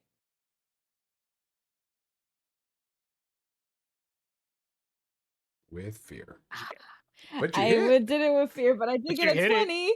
Yep. Oh, you hit it. I Nice. Definitely did hit it. hit it. I did it. So I did it. So it says on success roll a number of d10s equal to your tokens, which is 2 d10s. Mhm. Okay, so let's see. Spent one. Then how do I do this actually? You should be able I to think click just the 2d10s where it says, it'll probably tell you how many Oh, I see d10s here. to get. Yeah, let me see. All right. Clickety click. Mine's just coming with a little bit of delay. right. Hello.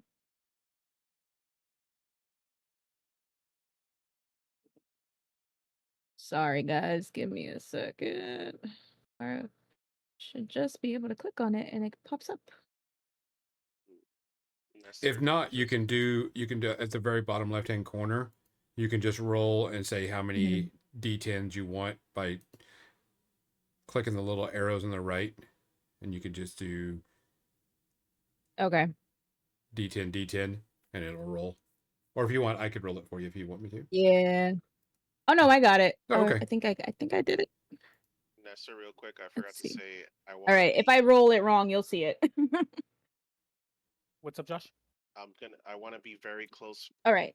9. between Ariel's character and Gonzo's character, just so that I can be able to trigger my tank ability.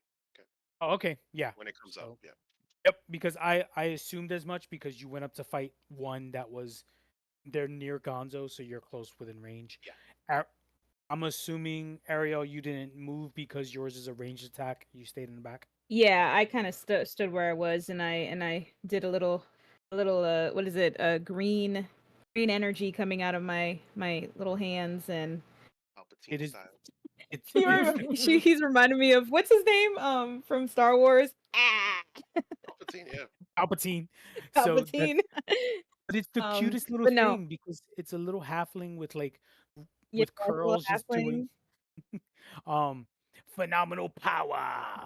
Phenomenal power. You light it up with the green energy and it almost looks as if its eyes open wider, almost anime style. As you it kind of goes like this and you hit it dead in its chest and it explodes.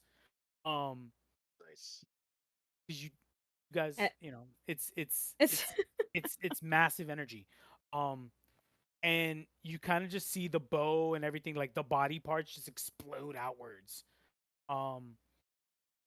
At that point, and as Go for the just to the ending of the spell brings out some sort of like smokish thing, and I sneeze. As she sneezes, I go over with my handkerchief and go, crumpets, and then go back to fighting. Thank you. Pull out She just a blows her nose and handkerchief this out of cute where. little squeak. Pull out my rapier as she does that and hands her a tissue and go, crumpets, and come back to fighting with my rapier. oh god, And I look at Grota. I was like, it happens every time. But that's you got hilarious. crumpets. Yes, I got crumpets. Josh, the skeleton warrior next to the one you destroyed, goes to swing at you. Better. What's your evasion? A lowly 6. Oh no. Okay, you big. He big. He a tank. I He got big big, boy. He Big. big. He big beefy boy. armor. Beefy boy. So I failed. You eat those for No breakfast. way. I rolled a 1, dude. Dude, It what the heck? it swings and literally about that one. swings and spins and like splashes into the water. And it's I like kind of wait, just like look at him Next guy. Like you're like, okay, whatever. Who wants next? I got this. Okay, so we've got the 3 in the water, right? They're Yes, like okay. two are standing up, and one is on his face down on his chest because he spun and missed. Like All he was right. a he Awesome. was a So Yankee hitter. here's what I'm thinking. I am hopping my way over to them. I'm like doing tricks and like rogue shit all over the place. I stick my tongue out and I'm like leaping over a tree branch type thing, and I'm diving into the water, and I'm gonna cast Rain of Blades on all 3 of them. So I'm like in very close range of them. Nice. Oh damn! As you're doing that, and before you roll, I'm gonna go Grota. Plan R. Plan R. Plan R. And as you look at me, you're like, Rain of Blades, Rain of Blades, and I'll give you a hope. Cool. Love it. That's All right. hilarious. So Plan R. I have to spend a hope to cast it, but then you Yes. gave me a hope. No, I'm giving you advantage to your roll. Okay. I'm giving So you the I'm spending a advantage. hope, Yep. adding advantage. Yep. And All what right. is for those like myself who don't know what the Rain of Blades does?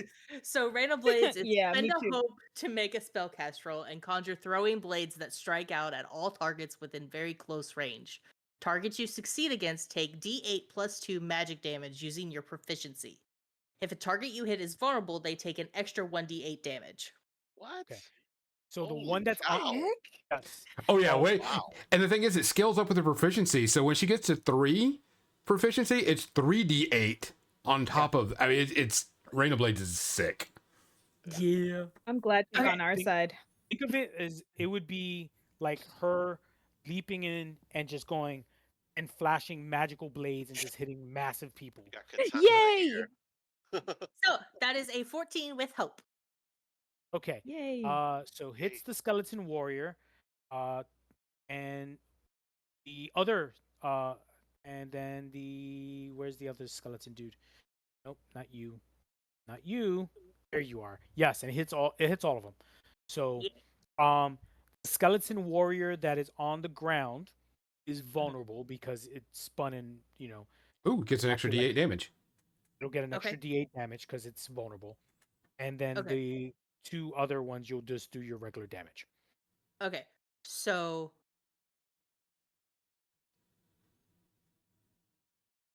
that is regular damage roll, and then I'm gonna roll a d8. Okay, so 9 regular damage, and then plus 7 for that other one. So 9, 10, 11, 16 for the vulnerable one. Rain of Blades. Yeah. So, the one that was on the floor is what you said, 16? Yeah.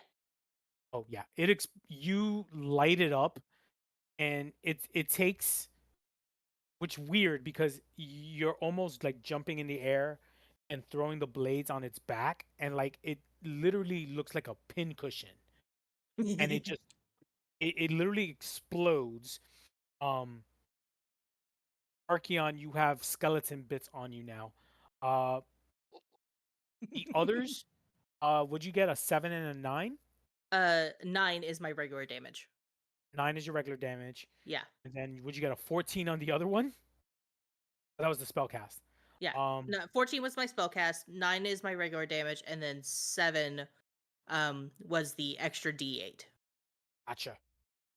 So, the other 2 go to turn around as they're like, you're obviously a huge distraction jumping in the water.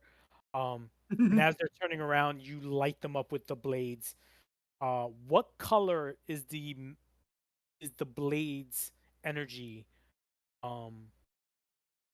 And yeah, what color are the blades? I'm purple, man. I'm purple. My energy's purple. I am the vibe of purple.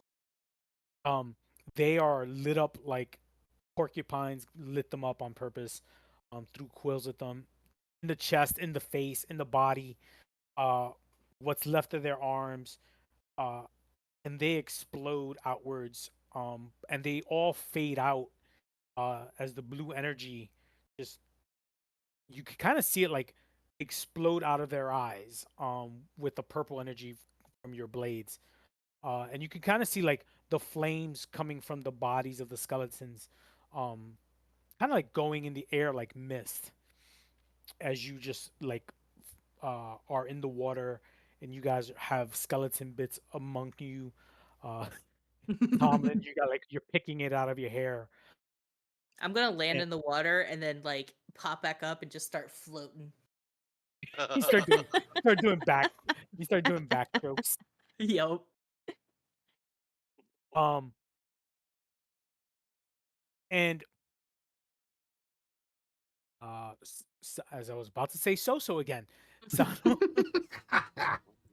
Sano, you start feeling a more of a calm nature compared to earlier Mm. with when you first started in the area where you felt that uneasiness. You feel a bit more of a calm nature in the evening in the air. The smell is almost like rain is coming. Mm. And as you smell that, you could almost feel like raindrops, but it's a cooling, calming nature. And you kind of feel It's not the cursed. right, like you feel the ground among you on your feet.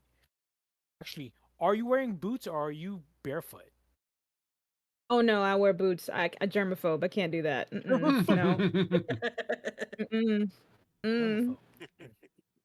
Meanwhile, there's Grota barefoot. Right? How- Grota's barefoot. And Grota as a ribbit in the water. Um, the water feels good. Um, Probably the best water you felt on your body since home. Y'all need to Uh, come feel this. This is nice. Looks like you could use a bath. is they're picking out bone bits. Nasty. Uh, I do want to point out that I was like, what should be their first encounter? And then Gonzo played the music, and I said, "Oh, I know exactly what their first encounter is going to be." Um, yeah. So thanks, Gonzo. That was very helpful. Just on like the first minute of the music, I wrote all this. I was like, perfect. Nice. I love it. Right? Like, damn it, Gonzo. Yeah, pretty much. But in the best So way. in a really good way. I had other ideas. Um, this really Anyway. worked.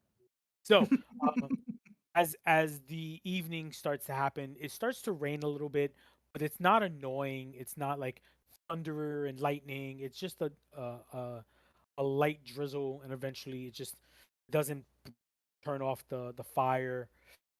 How do you guys go back to bed, or do you go back to bed, or do you stay up the rest of the night?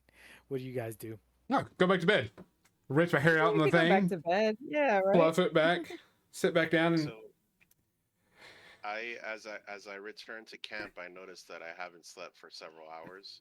So I kind of give a hint to the group that I'm gonna, I need some shut eye. Don't worry about it, Archeon. I got you. Hint, hint Uh, for unstoppable. So the Grota, the rest of the evening goes for your watch pretty much quiet.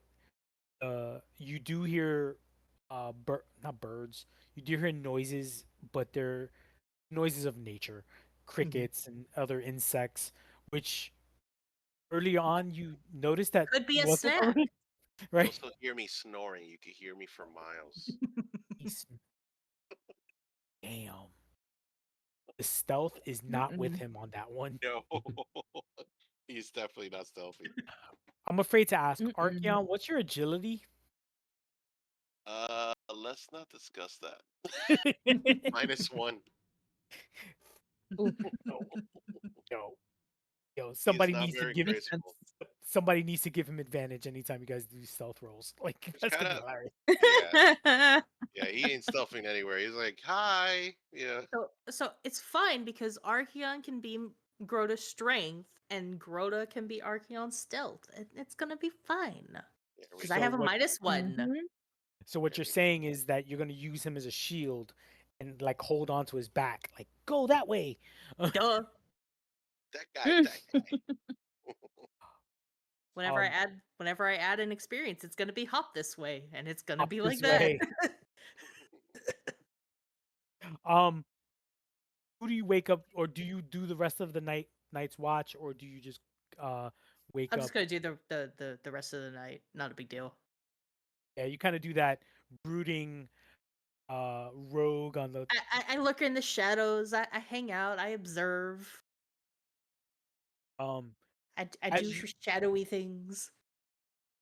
as you observe, you see the rest of the mountains.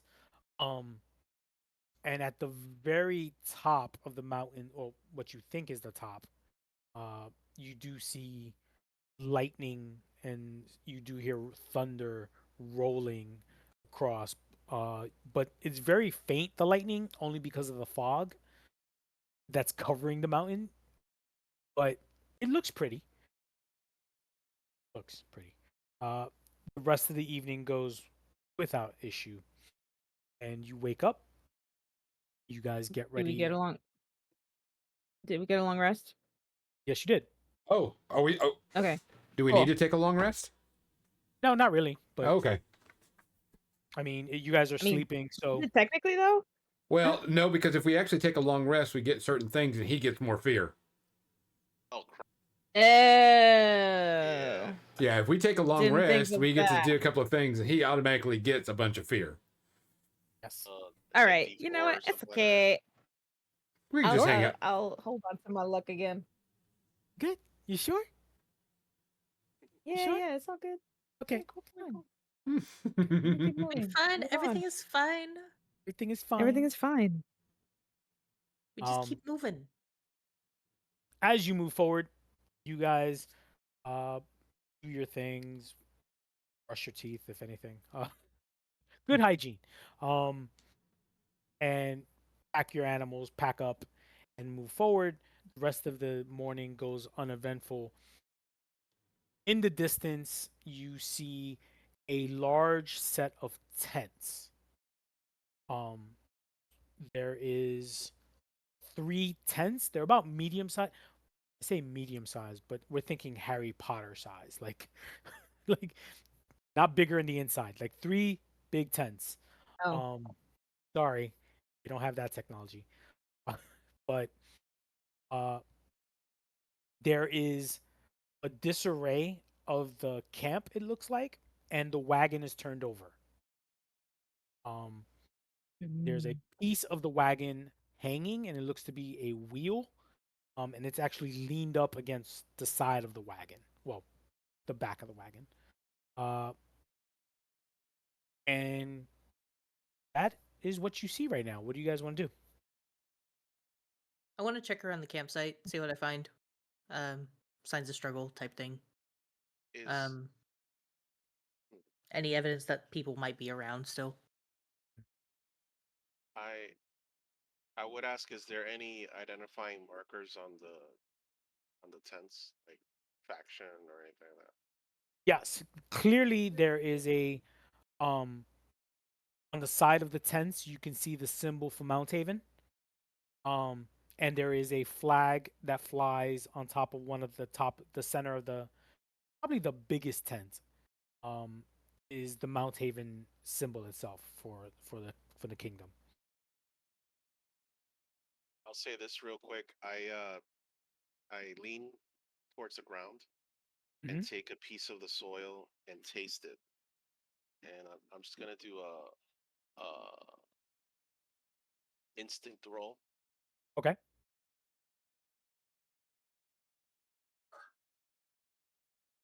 And my intent is to try to see if I can see any tracks or anything like that. Okay.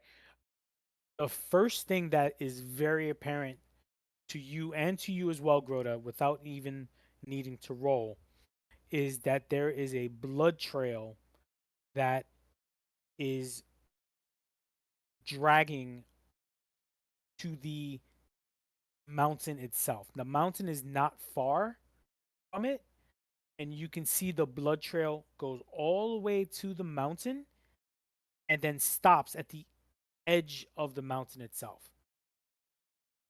So it's like a set of tracks of blood, and you can see as well uh,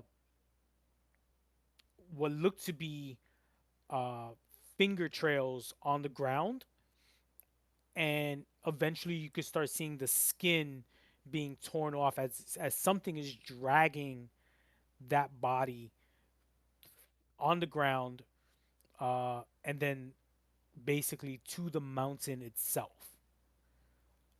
It almost looks like it disappears into the mountain. Okay. Like they got ate by the mountain type thing. Like the tracks stop at the mountain. It looks as if the person was dragged through the mountain, but there's no hole or entrance where they would have been dragged to. The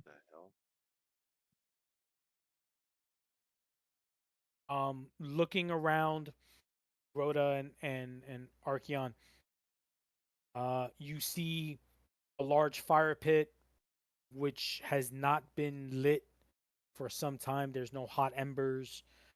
There's remnants of wood, but it's cold. It hasn't been lit in a long time.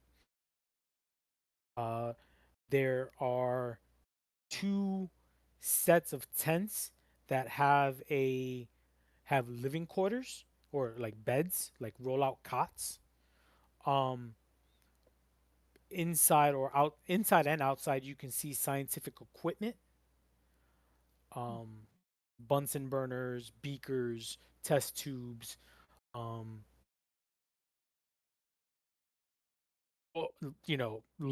fire, some sort of fire apparatus. Um, there is a device that has what looks to be like a weirdly shaped horn sticking out of it, and it has a crank. Um, there is a black disc, and then it has on top of that an arm with a really thin needle that's on top of the disc. Uh, there is signs of a struggle, obviously, as besides the fingernails being dragged and blood. Uh, there looks to be some equipment missing because there's a rack filled with picks and helmets that have like some apparatus that is glowing, but it's really dimly glowing at the moment. Um, it looks to be pointing a light to the ground almost, because the light is pointing down. There is crates that are open that have other equipment. One says dangerous and is pushed very far from the fire, and is closed off. And it's basically in a circle format. So it's the closest tents are outside away from the mountain, and then the big tent is in on the top like a pyramid, closer to the mountain itself. It's about 20 feet from the wall of the mountain. If you to look up the mountain, you would see like the summit eventually reaches probably about 200 to 300 feet before it's cut off by the fog. Um, and you could kind of see it's not climbable without some sort of equipment. Not too far off, there is a cave entrance, but that's not close to. That's a good 100 feet from the tents. It's not that close. You do see it though, and it's on the east of the entrance, east of the tents themselves. Do we think this is the group of the people that we're looking for? It looks that way considering the symbol for Mount Haven is on the tents and on the flags, and they are from Mount Haven. Um, there are a total of 5 cots in each smaller tent. just by looking inside just for a quick minute. And they're made for dwarves. So Rhoda and Sano, you both feel comfortable, but for Archeon and Tomlin, these are not. You would have to almost bend under and be very uncomfortable inside the tents. They are not made for normal sized humans. So question. go ahead, Archeon. Sorry. Did did it seem like they were ambushed, or like are their weapons there intact? You know what I mean? Like, did they go So out with a fight? there seems to be that on the outside they didn't have any weapons, right? Like on the outside of the tents. They had a rack for pickaxes. And they had they had tables for other geological equipment, one of them being helmets with these strange devices that one seems to be showing off light. Think of a flashlight, basically. So Grota, search the area out. Archeon, be on a look at that cave, and we'll start heading that direction. Definitely. I want to rummage Yeah, through that's right. some things, see if I find anything of value. Wait. Are you guys splitting the party? No, we're staying around. No, We're just no. making sure. This is called Plan P, protection. Yeah. I'm going to So drink some everybody has- alcohol while Archeon is watching the cave while these two search. I was kind of hoping for Plan S, split the party. No. But okay, so Plan P, Rhoda, protect and pillage. protect and pillage.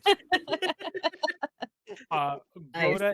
Grota and Sano, do you both take the same tent or do you take one tent each of the smaller ones? 1 cent each is good. You are splitting the party. Yes. No, just joking. No, we're not. Stop it. They're So- within yelling distance. It's fine. It's fine. No. Yeah. So Grota, you take one tent. Sano, you take another tent. Archeon, you are watching that entrance like a hawk. Yep. And Tomlin, what are you doing as well?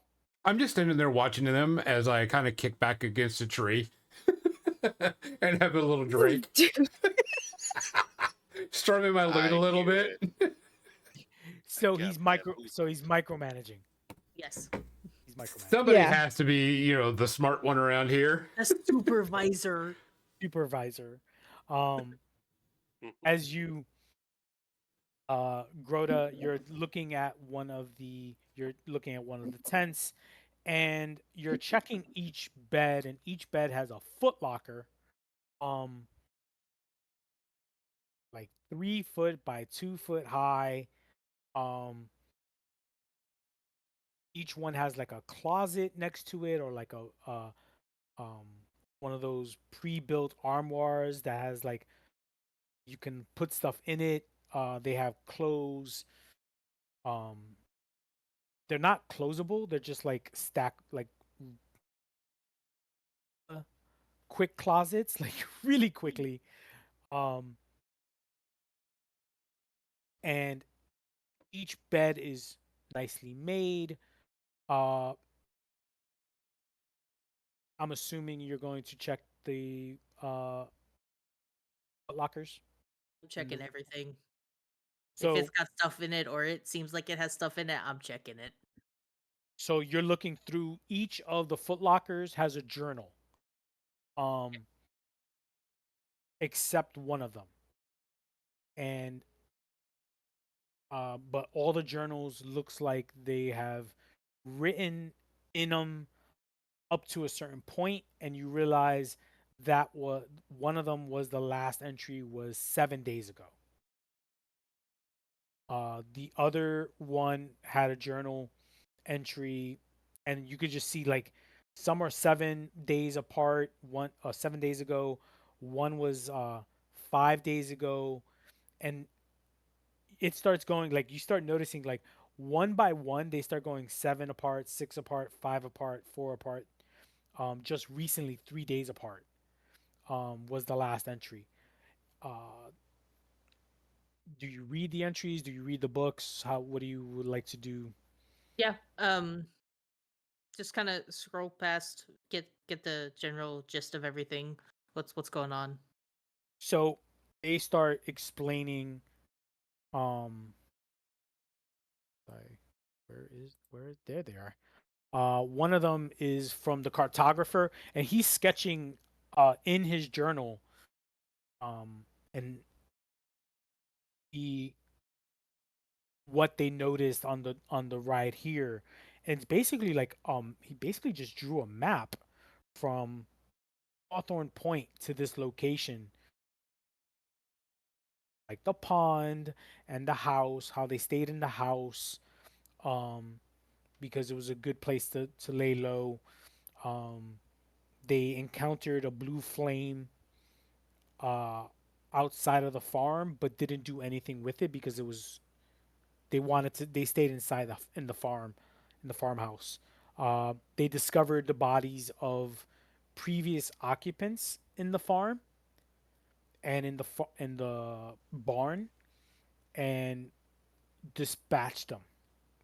But he describes of the battle, how they lost one of the members of their team due to unforeseen accidents in the barn. But they had to leave his body because, um, well, they had to leave him because he was taken away by something in the middle of the night. They're not sure what. Um, he explains getting here and hearing noises and seeing a creature of made of glass.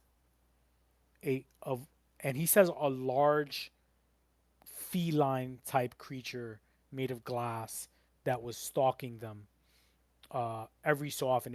It would come out at night, look at them, test the boundaries of the tent of the camp, and then leave. But they factored in as nothing. The cartographer mentioned of going into the cave, and he actually just sketches out like a small cave entrance in it, and then nothing. There's no further uh, entry in there. The next was the alchemist, and all you see in there is chemical equations.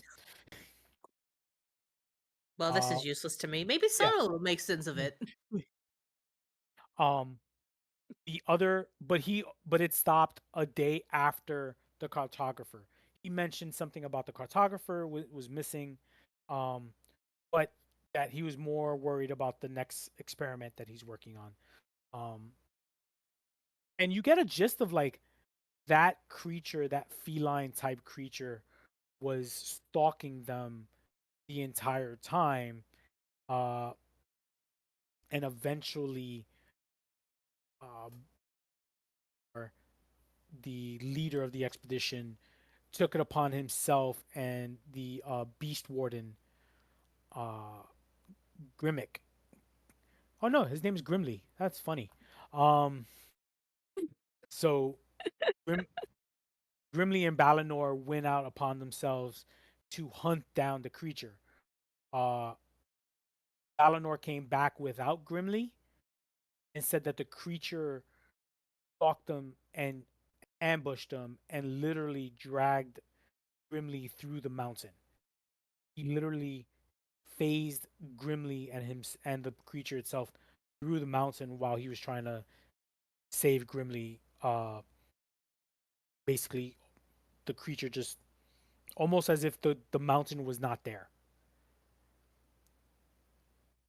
Uh, Long story short, you also find out that the engineer created a device that plays music, and he says you just turn the crank, and it would play the music that he created on this uh, device of a vinyl device that plays the music he recorded with his family before they left.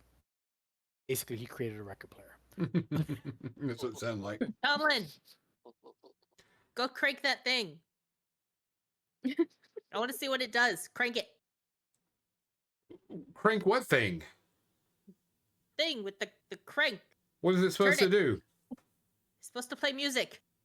Oh, wait. It's supposed to play music? Oh, hold on a second. I walk over there, I stomp it and break it and go, I play music. That doesn't play music. Clever. This is why we can't have nice things. Take this guy anywhere. You don't need nothing like that to play music. Just ask for a song. What do you want? That's I hard. wanted the information to know these people, but go ahead and destroy it. It's fine. You Sure, said Ego play never gets music. in I can trouble. play music. You didn't say investigate to do this. You just said. On some level, Archeon kind of sympathized because he doesn't like technology in general. Does Ed like technology? First, This guy's anywhere. hand-conducted music. Sano, as you check, you also find journals.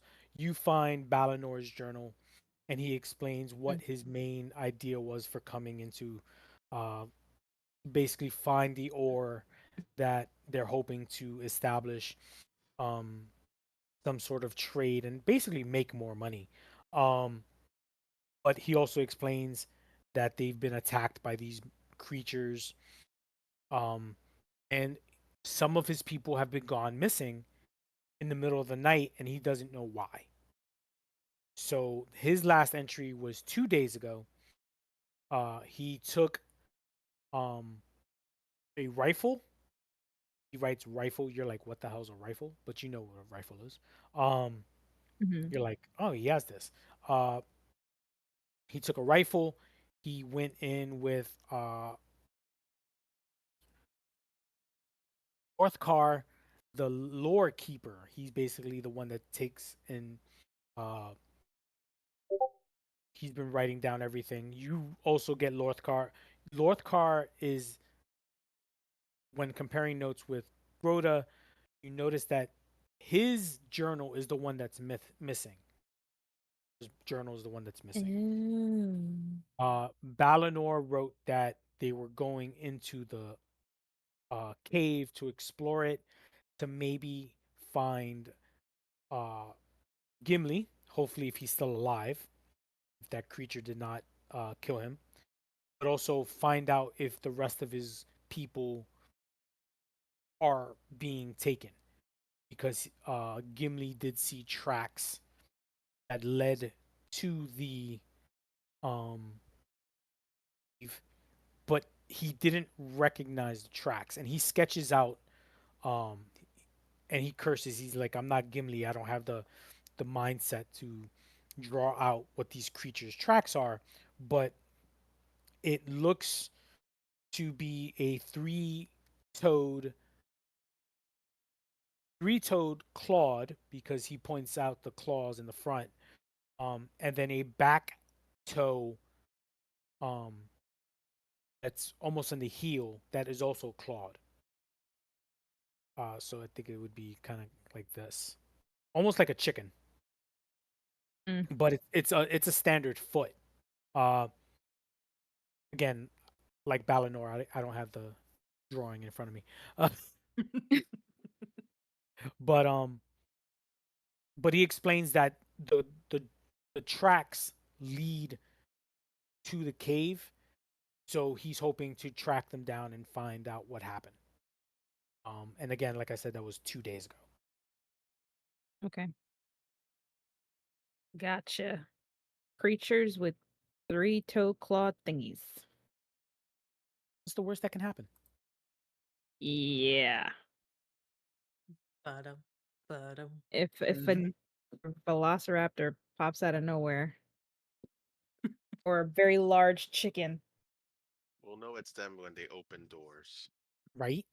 Hmm. Oh, stop. Oh. Mm-mm. All right. So as we compare notes, should we go into the cave, or We haven't should gone we yet. do something else? No, let's go into the cave. Okay. Yeah. Uh, We're not gonna find any more answers, I feel like, from here. But I do want to take the journals. Yeah, same. That way we can bring them back to town. Yeah, for sure. It's also evidence that we Oops. got here and explored. And Yeah. et cetera. Exactly. Yeah. Okay. What's the worst that could happen? Just take the journals; it'll be all right. Into the cave. So I'll Oh, take boy. point in approaching the cave. You guys could determine how you want to position yourselves. I'd be in the middle somewhere. Yeah, I'll let you go first. I'll be right behind you. Let Yep, Gordo I'll take t- up the back. Yep. Sweet.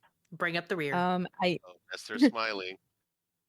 No, Oh, she's Lord. like, no, because Tomlin's like, I'll just stay right here. And I'll just let you go up in front. Like, Ladies first. And then there's You- Yep.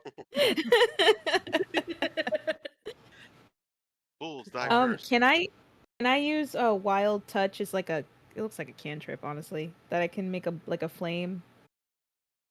Am I allowed to do that? Just so that we have light. You Yeah, guys have that's- torches. You have torches? torches. Oh yeah, we Yeah, do have torches. torches. I forgot. All right, so I use the flame and I light my torch. Okay, and I light everybody else's torch. There we go. Bloop. I mean, you Something. can, but yeah, you as part of the equipment, he set out like torches, rope. You guys already have rope Yeah. anyway, but it's like Forgot. I extra. saw the. Yeah. Yo.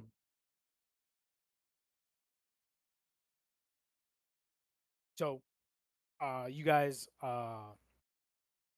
enter the cave. It's a wide mouth of an entrance.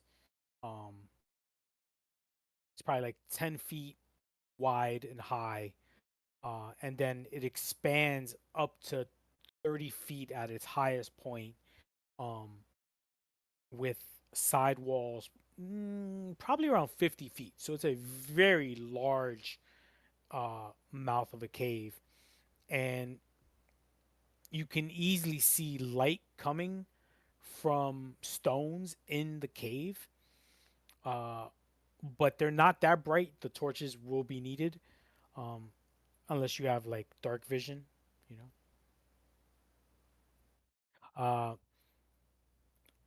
And the entrance of the cave, as I mentioned, about 30 feet high, 50 feet wide, and immediately you smell uh,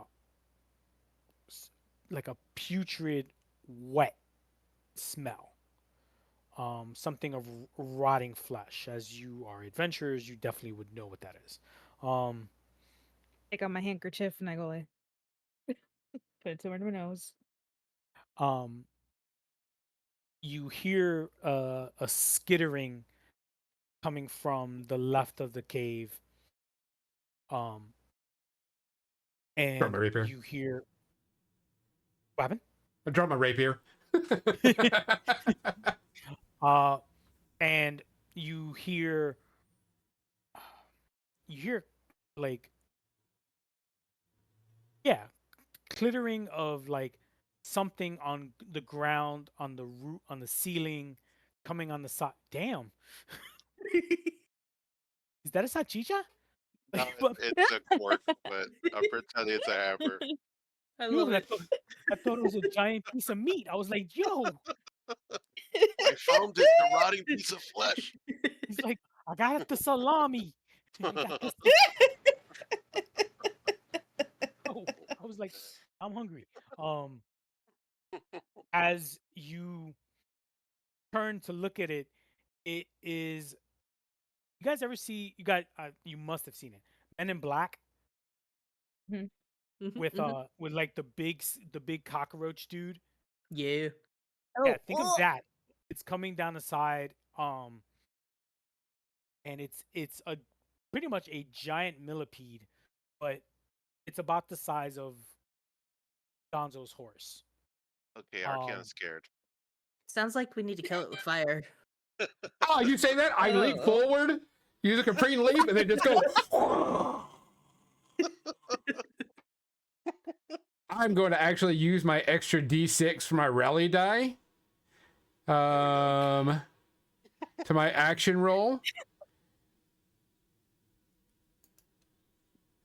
And let's see. Okay. So first things first, do a spell casting roll. Stop. All right. And then I'm going to add a d6 to that. As Grota says it, I leap off one wall, flip over, and position up, and just like fan my hands this way, and go eat fire, insect. Just never subtle. Just no subtlety. I did roll with fear though, but I got a 16. Nope. Yep. So you do hit it. You smack it. You smack it with the fire. I put the picture of it in the chat, by the way. Lucky. I don't like it. And then 2d6 damage. It takes a point of stress already. No, Takes a total of 5 points of damage as it's on fire. And Ooh, Nice. that's nasty. did roll with fear, so I'll give you your fear. You're up to 9 Yes. fear. And I'm gonna God. use it all, baby. I'm gonna use it all. Well, not all of it. I'm gonna use some of it.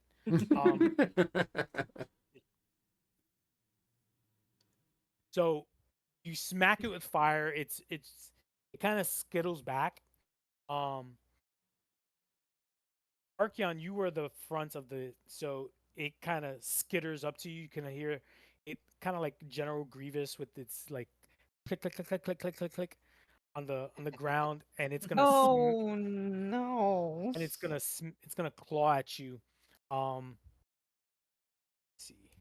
if I- What's your evasion? A high 6. Okay, so it hits. I messed up Oh last my time. Said So I a can, high 6. a very high 6. Get a 1. Get a 1. Nope. 12 damage. So what does that put you in your threshold? That's in the major, so I take 2 HP. Unless you spend Now you- an armor. Unless right, you could use it to spend an Yeah. armor. That reduces it, correct? Yep, right Oh, we to do the some- next one. Well, depending on how much armor you use. So if you use one, it'll reduce it to Well, you can only use one unless you have an You can ability only that use lets you one. use it too. Correct. Okay. So it's gonna go down to just minor damage. So I'll take Okay. 1 slot, 1 HP. so Gonzo reduce another fear for me. It's gonna go again. All right. And this time it's who was second? Who's behind Donna. Me. So Archeon, it doesn't like you even. I mean, sorry, Tomlin, it doesn't like you either. But Archeon was in its way to get to you. So what is your? If you said your evasion is 11. Yes. 11. Oh, it also hits you.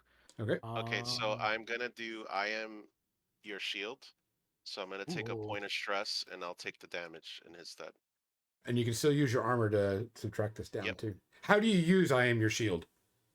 I have to be very close range when my ally would take damage. And how to be but close. how He's do you like do saying like, how do you do I- it? Narrative. Narrative. Role play. Yeah. narrative. Tell me. Publish the picture. So I basically sidestep the creature and get in front of Tomlin, in between the creature and Tomlin, and I Ooh, just use nice. the mass, and I'm basically pushing Tomlin out the way. All right.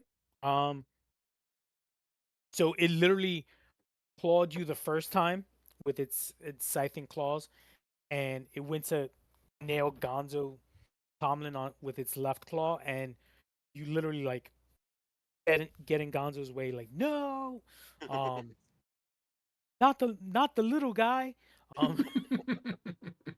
Tomlin's taller than me. He's a singer. He's the Need moral our support. singer. He's the moral support. And you full damage of 14. Okay, so I'm gonna mark another armor slot. Yep. When I'm using this ability, I can use any number of armor slots, but I'm just gonna use one.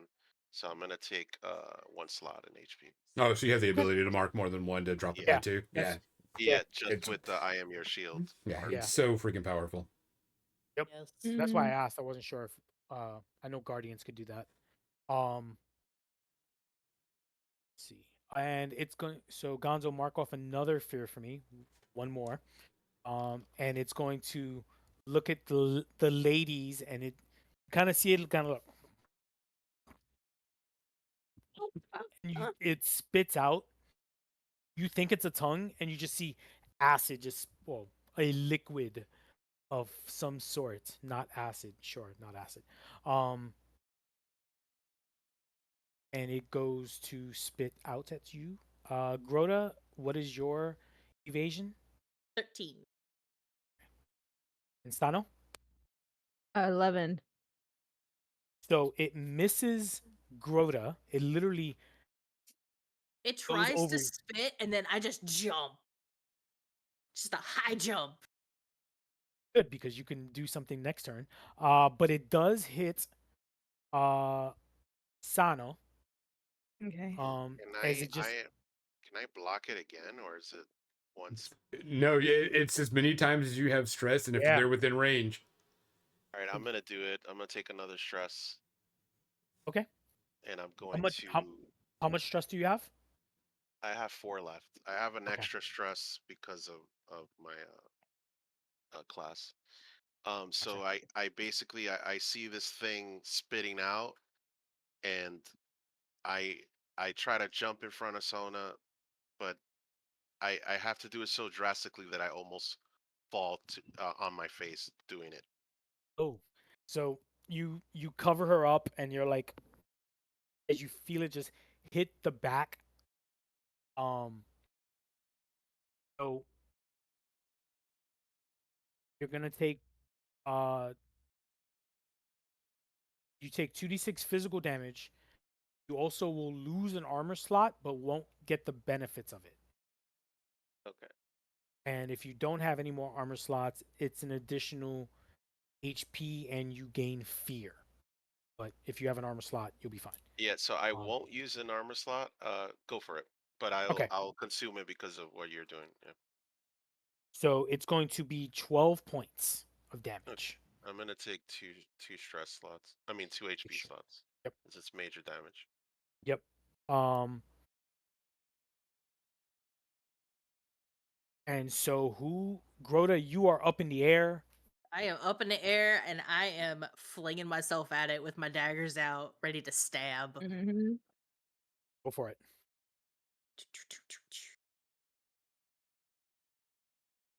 And then I'm gonna go ahead and use my rally die on this as well. Nice. That is a 19 with fear. Oh my gosh, what's the fears? That's the fear. I mean, oh no. No. Oh. Roll damage. There you go. Kill it! That is going to be an 8. Hold on. No, I lied. That's going to be a 10 because with my small dagger in my secondary hand, it gives me a +2. Nice. So it it doesn't have armor slots, as funny as that is. I'm just going to stab it in its gut. Do it. Do it. Why does this remind me of Super Trooper? What's that movie? oh Is oh it, gosh, Starship Troopers. Starship Troopers. There we go. Yeah. I'm doing my part. I will do it. as you're fighting a giant bug. Uh, So it damn, I get another fear. Uh-oh. Mizzy. So Look, I'm sorry my dice hate me, okay? In here. Mizzy, you said you were 13 Yeah, on yeah, your yeah, yeah. evasion? Yep. Uh-oh. Let's attack you. It missed.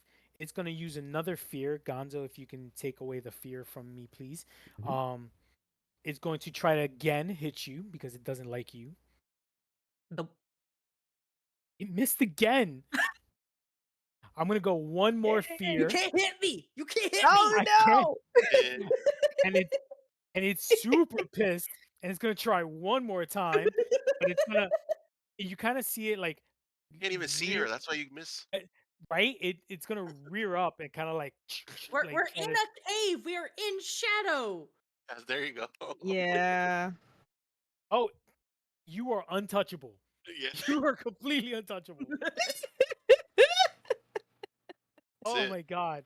So it's completely focused on Grota, There you who go. wants to do Yoda something. is a ninja. So I'm gonna take point here, and the Listen. first thing I'm gonna do is Guardian of Hope, and I'm Oh, gonna snap. consume 3 of my hope to restore 2 armor slots. It's just an ability that I have. Nice. That- Okay, and I'm gonna swing at this guy. Nice. Let's see how we go. Come on.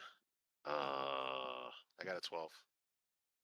Unfortunately, you swing, and that's it. It's at that point that when Oh, you it's a went to critical s- success. Wait, it's a critical. It's a Yeah, it's critical. critical. Oh, He yeah. rolled a crit. Yay! Oh, Critical. So what? Yay! So I think it's He, Yes. you he get gains you a get hope.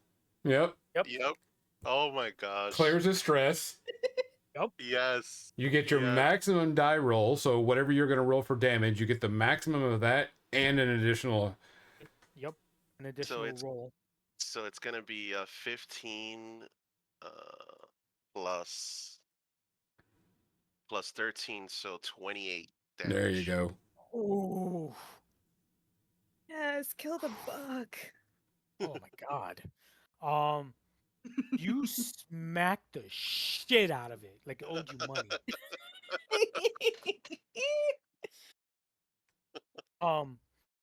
What's up? Oh my god. Oh, it's so bad. You smack it, and you hear it. You crack the armor of it. And it's reeling. Its face is like half its face is crunched in, but it starts shaking itself, and some of the blood sprays you guys. And Ichor. everybody takes Oh no. 8 points of damage. Lovely. I'll spend a point of I'm gonna armor mark- to take none. Okay. I'm gonna spend a Same point of thing. armor to reduce to 1. Okay. Oh, wait a minute. I will take one even if I do that because I'll take one no matter what. So Gonzo, you take 1. Mizzy, you take 1. Oh wait, Uh, you still take uh, 1 HP regardless. Well, if it's minor damage, so what's your minor damage number? 9. So if you were to mark if you were marking an armor slot, you would take 0 since it's below your minor damage number. Yeah. I'll do that. Mine is mine is a 6 for minor, so I would take 2 hit points, but I mark 1 slot and I go down to 1 hit point. Take 1 hit Got point. Same here. Yeah, I'm gonna do the same. Yeah, I'm doing that because I got 4 out of 7 mark of HP. Took a lot of damage. Yeah, earlier. you did a lot. Oh, You did a lot, so buddy. how much it messed you up, and you just messed it. It's like, I ain't no bitch. Oh, really? Oh, You're like, Hamas. I ain't no punk. I ain't no punk. I adored So you. Adored. yeah, dude, you like. I'm trying to like see I how was much so damage. happy seeing the crit. Yo, it caught me off guard when you missed it. Same. And then like, no, it's a crit. Double 5. Oh yeah. So what'd you roll it was a total of 28, you said, right? 28 total, yeah. Okay. You didn't go double its max threshold, but like you put some hurt on it. Like you put some hurt. Is it still alive? Oh yeah, it's still kicking. Oh, fuck yeah. I'm going in now. Yeah. Go for it. Screw Oh this no, fucker. this is your big bad for the night. Oh, okay. Well, first thing we're going to do is we're all in close range, right? Yes. Mhm. Actually, Archeon, is your weapon very close range or melee? Melee. Yeah, so he's closer, but everybody else is within very close. I'm going to get myself within everybody's range, and I'm going to first thing do is give a relaxing song so everybody can clear a hit point Yay. Yay! since they're all in close range. And then I'm going to choose that target, which is the bug, give it the temporary vulnerable state. Yes. Ooh, it could be bad.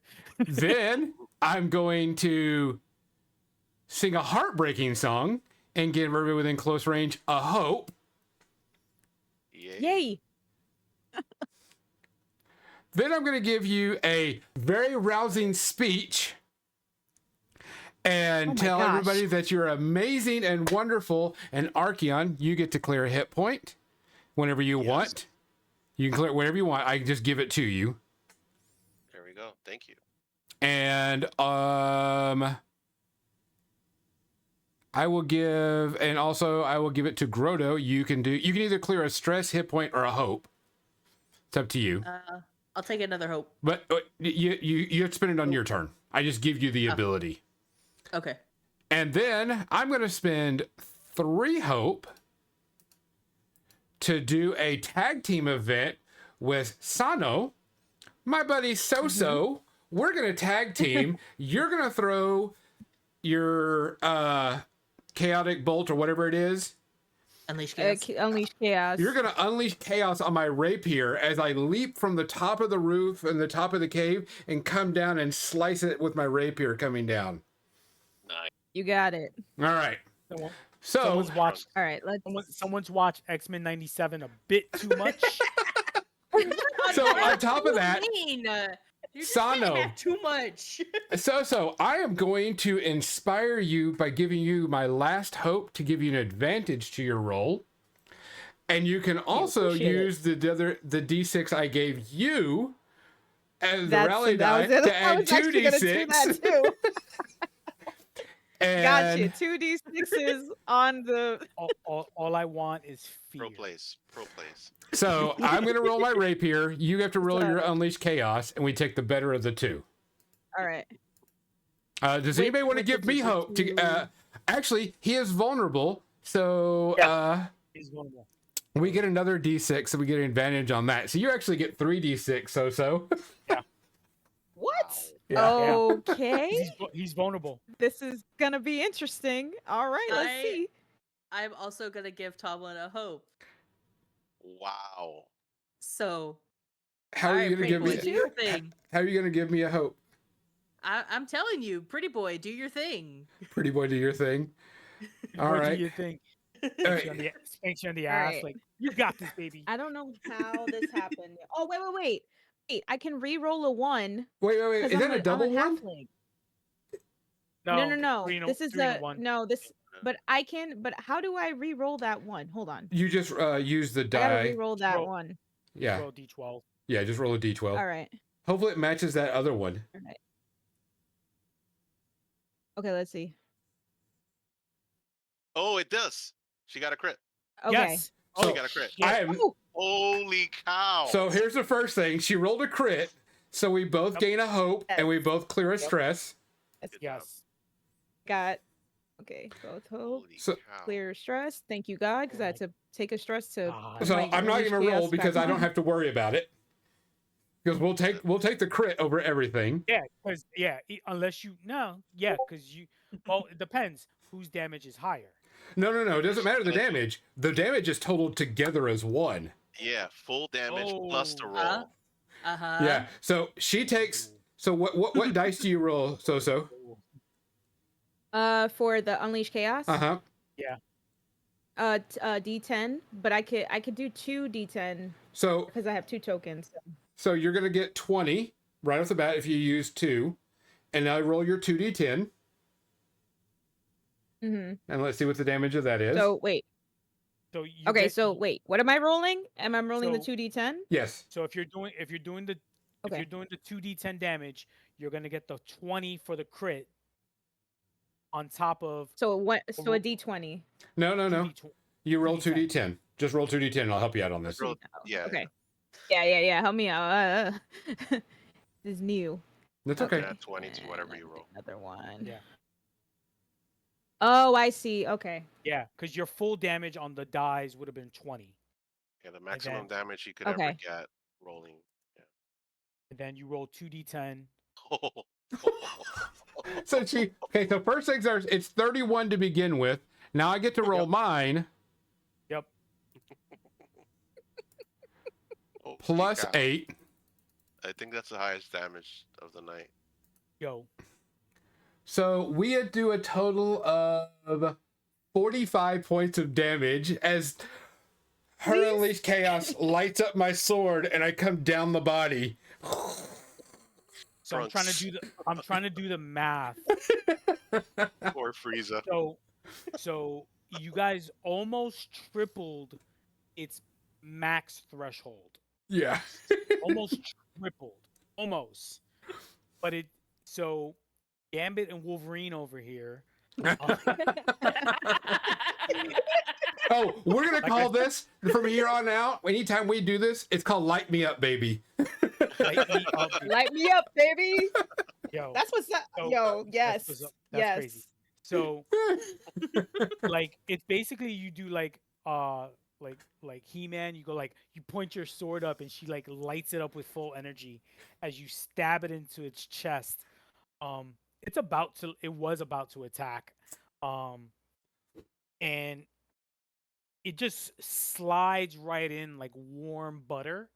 You don't even hear the cracking of the chitinous armor that it has, and you kind of just see the green start leaking through the insides of the body, and you kind of see it like light into flame as its mouth opens up and the flames start spewing out,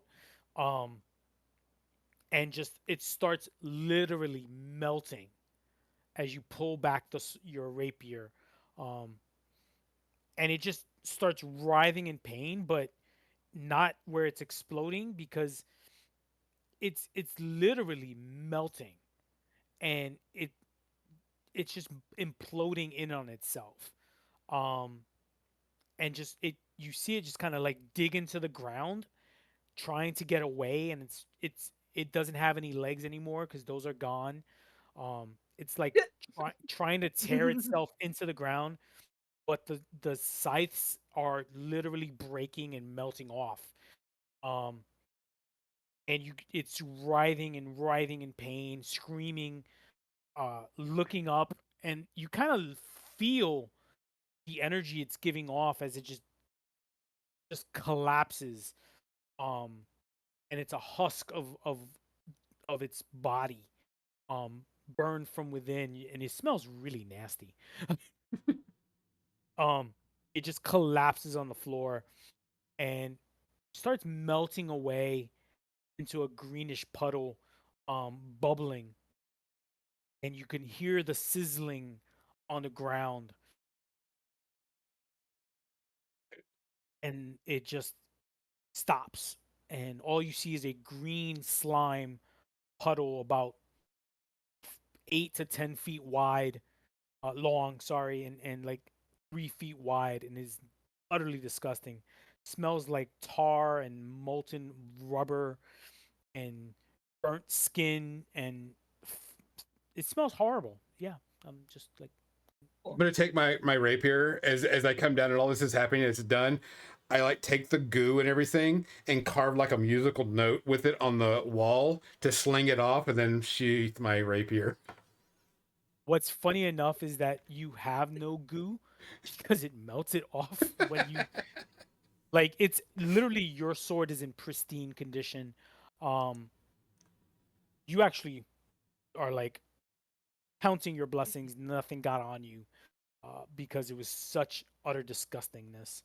Um, and you guys just kind of like sit there. The victory song from Final Fantasy VII plays. Right, like somebody does like yeah, you're doing it like you're doing your pose, and like it's focusing on each one. Actually, it's funny enough because it is 4 people in the party. But that was your limit break. Like Oh, that was was your definitely a limit break. that was like an epic limit break. And that's where we will end it for tonight. As you guys dig in the next time into the cave system and hopefully find some dwarves, if they're not dead by this creature. So who knows? All right, guys, we appreciate you listening. We appreciate you watching. We will talk to y'all later.